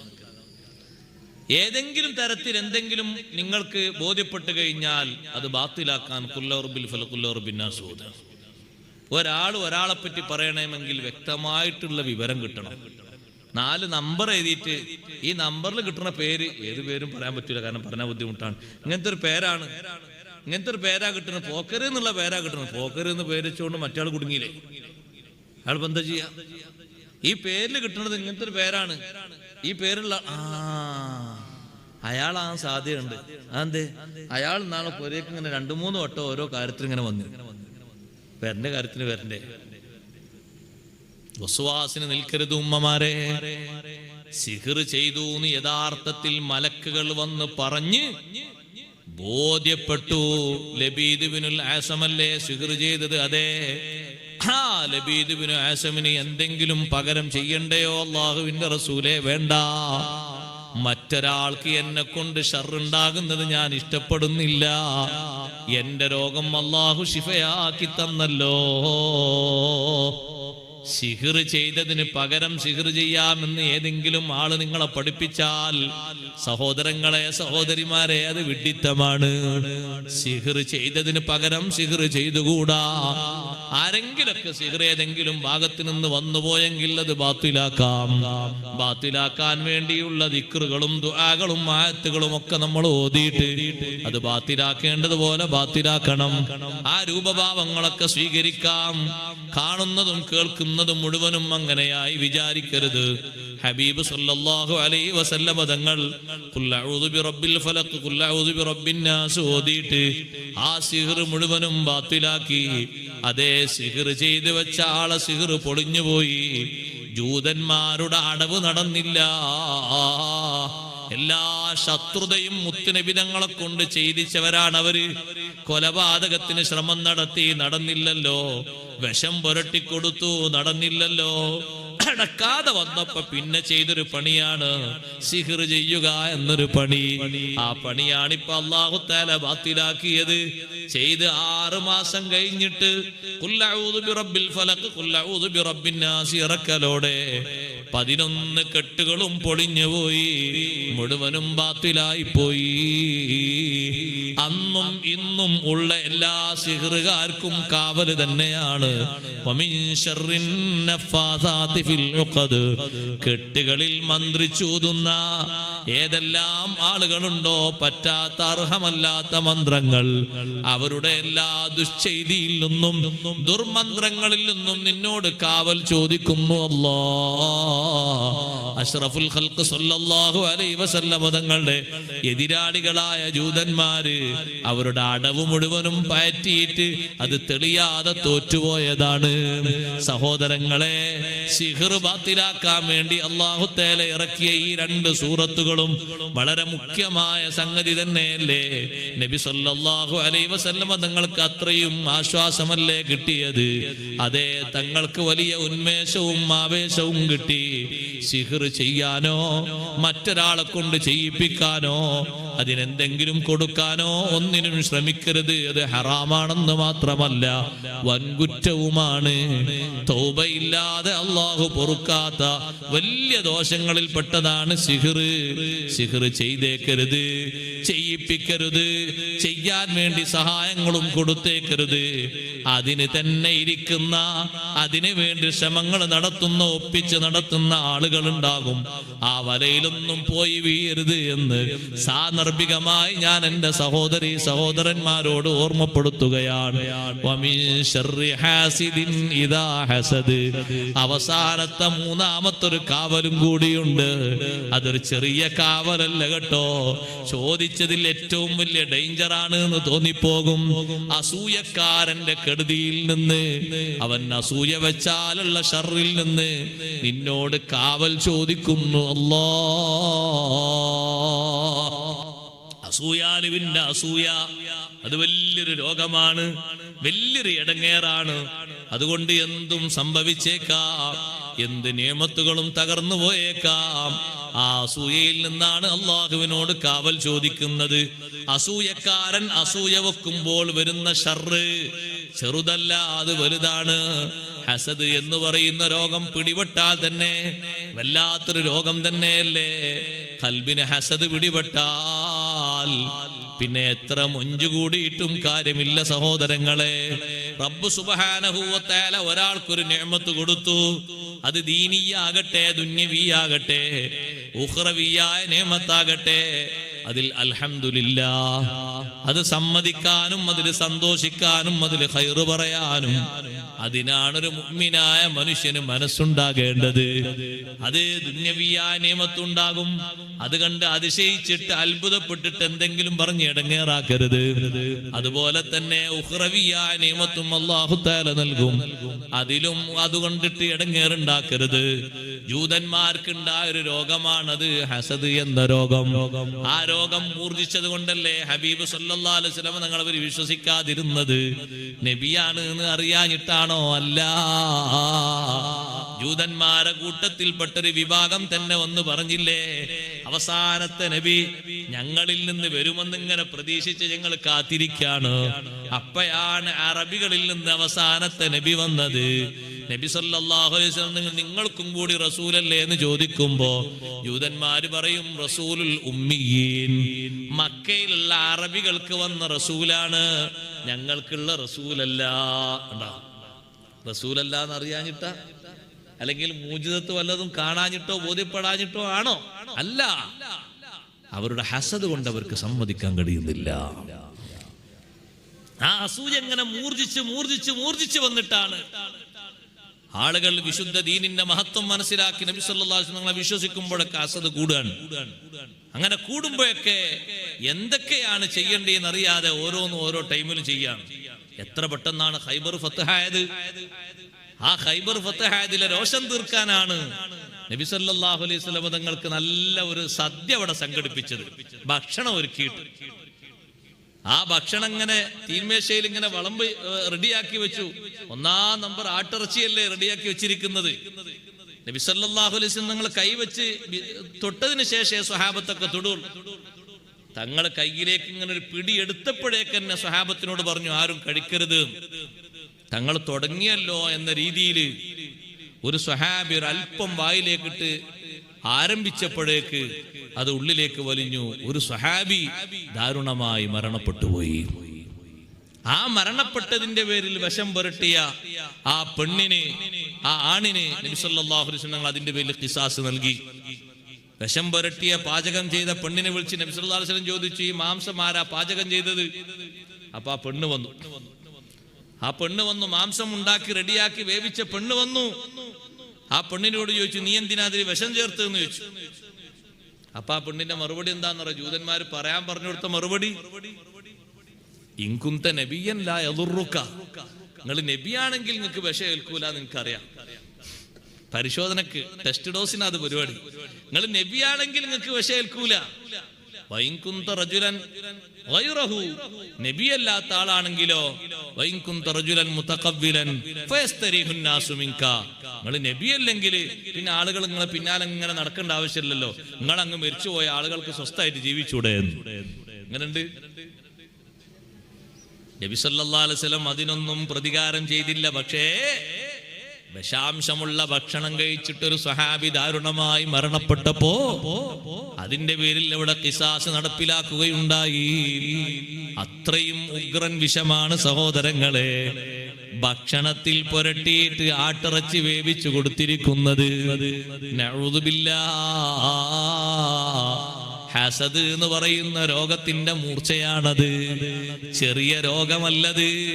അവ്വലു ദംബിൻ ഫിസ്സഫി അഹ്ലിസ് സമാ, ആകാശവാസികളിൽ ആദ്യം ഉണ്ടായ രോഗം അത് ഹസദ് എന്ന രോഗമാണ്. ഹസദ് എന്ന രോഗമല്ലേ ആദ്യം ഉണ്ടായത്.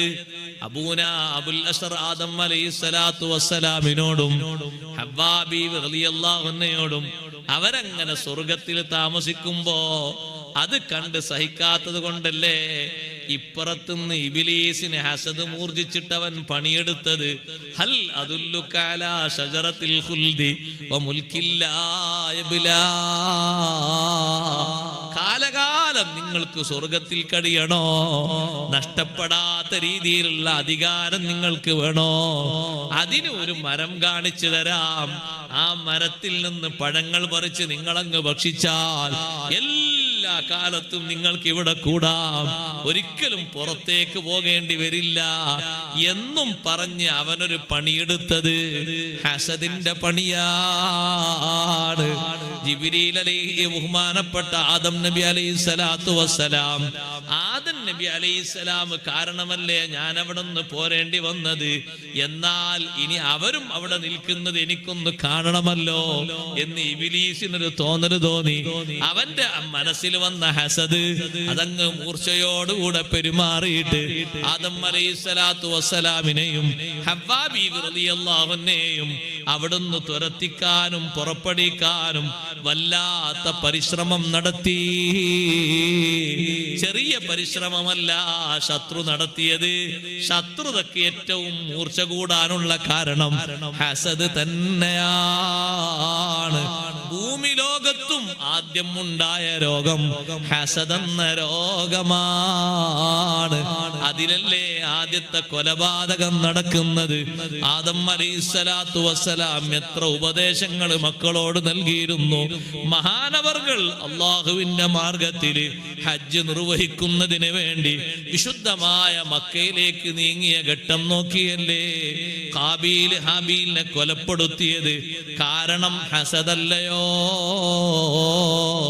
സൗന്ദര്യത്തിന്റെ പേരിൽ വന്ന ഹസദ്, അതെ, അതൊരു പകയായി ഇങ്ങനെ വികസിച്ച് വന്ന് സ്വന്തം സഹോദരനെ ജീവൻ പോകുന്ന തരത്തില് അക്രമങ്ങളും മർദ്ദനങ്ങളും വരുത്തിയിട്ട് കൊലപ്പെടുത്തിയില്ലയോ?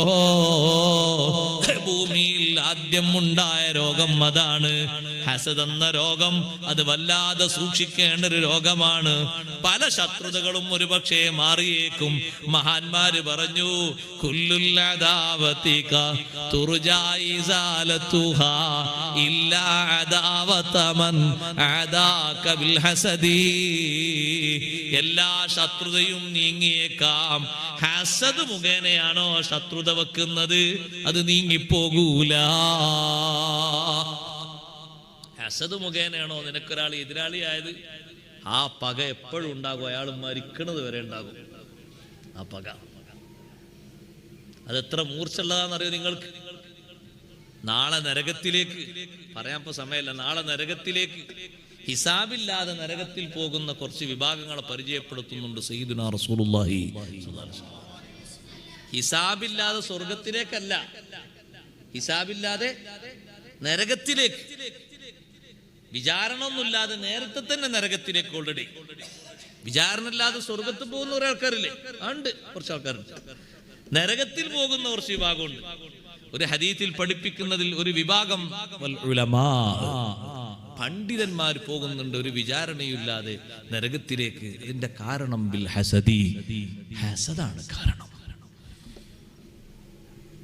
അത്രയും മൂർച്ചുള്ള രോഗമാണ്. നിങ്ങൾ നോക്ക്, അവരെ ഇൽമ്, അവര് പഠിച്ചു വച്ച ഇൽമിനെയും അമലിനെയും ഒക്കെ നിഷ്ഫലമാക്കി നിഷ്പ്രഭമാക്കുന്ന രൂപത്തിൽ ഈ ഹസദ് കത്തിജ്വലിച്ചുവെങ്കിൽ അത്ര മൂർച്ചയാണ് അതിനുള്ളത്.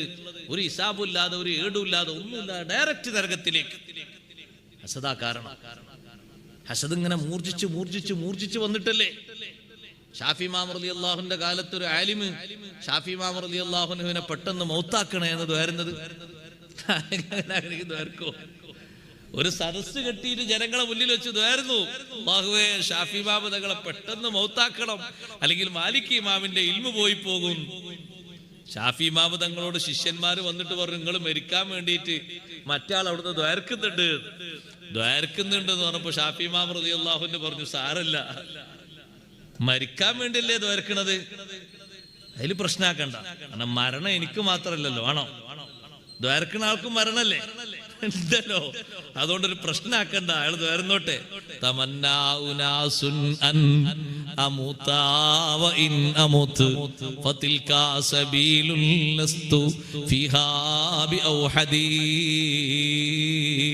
ചില ആളുകളൊക്കെ ഞാൻ മരിക്കണമെന്ന് കൊതിച്ചു, ആഗ്രഹിച്ചു പോയി.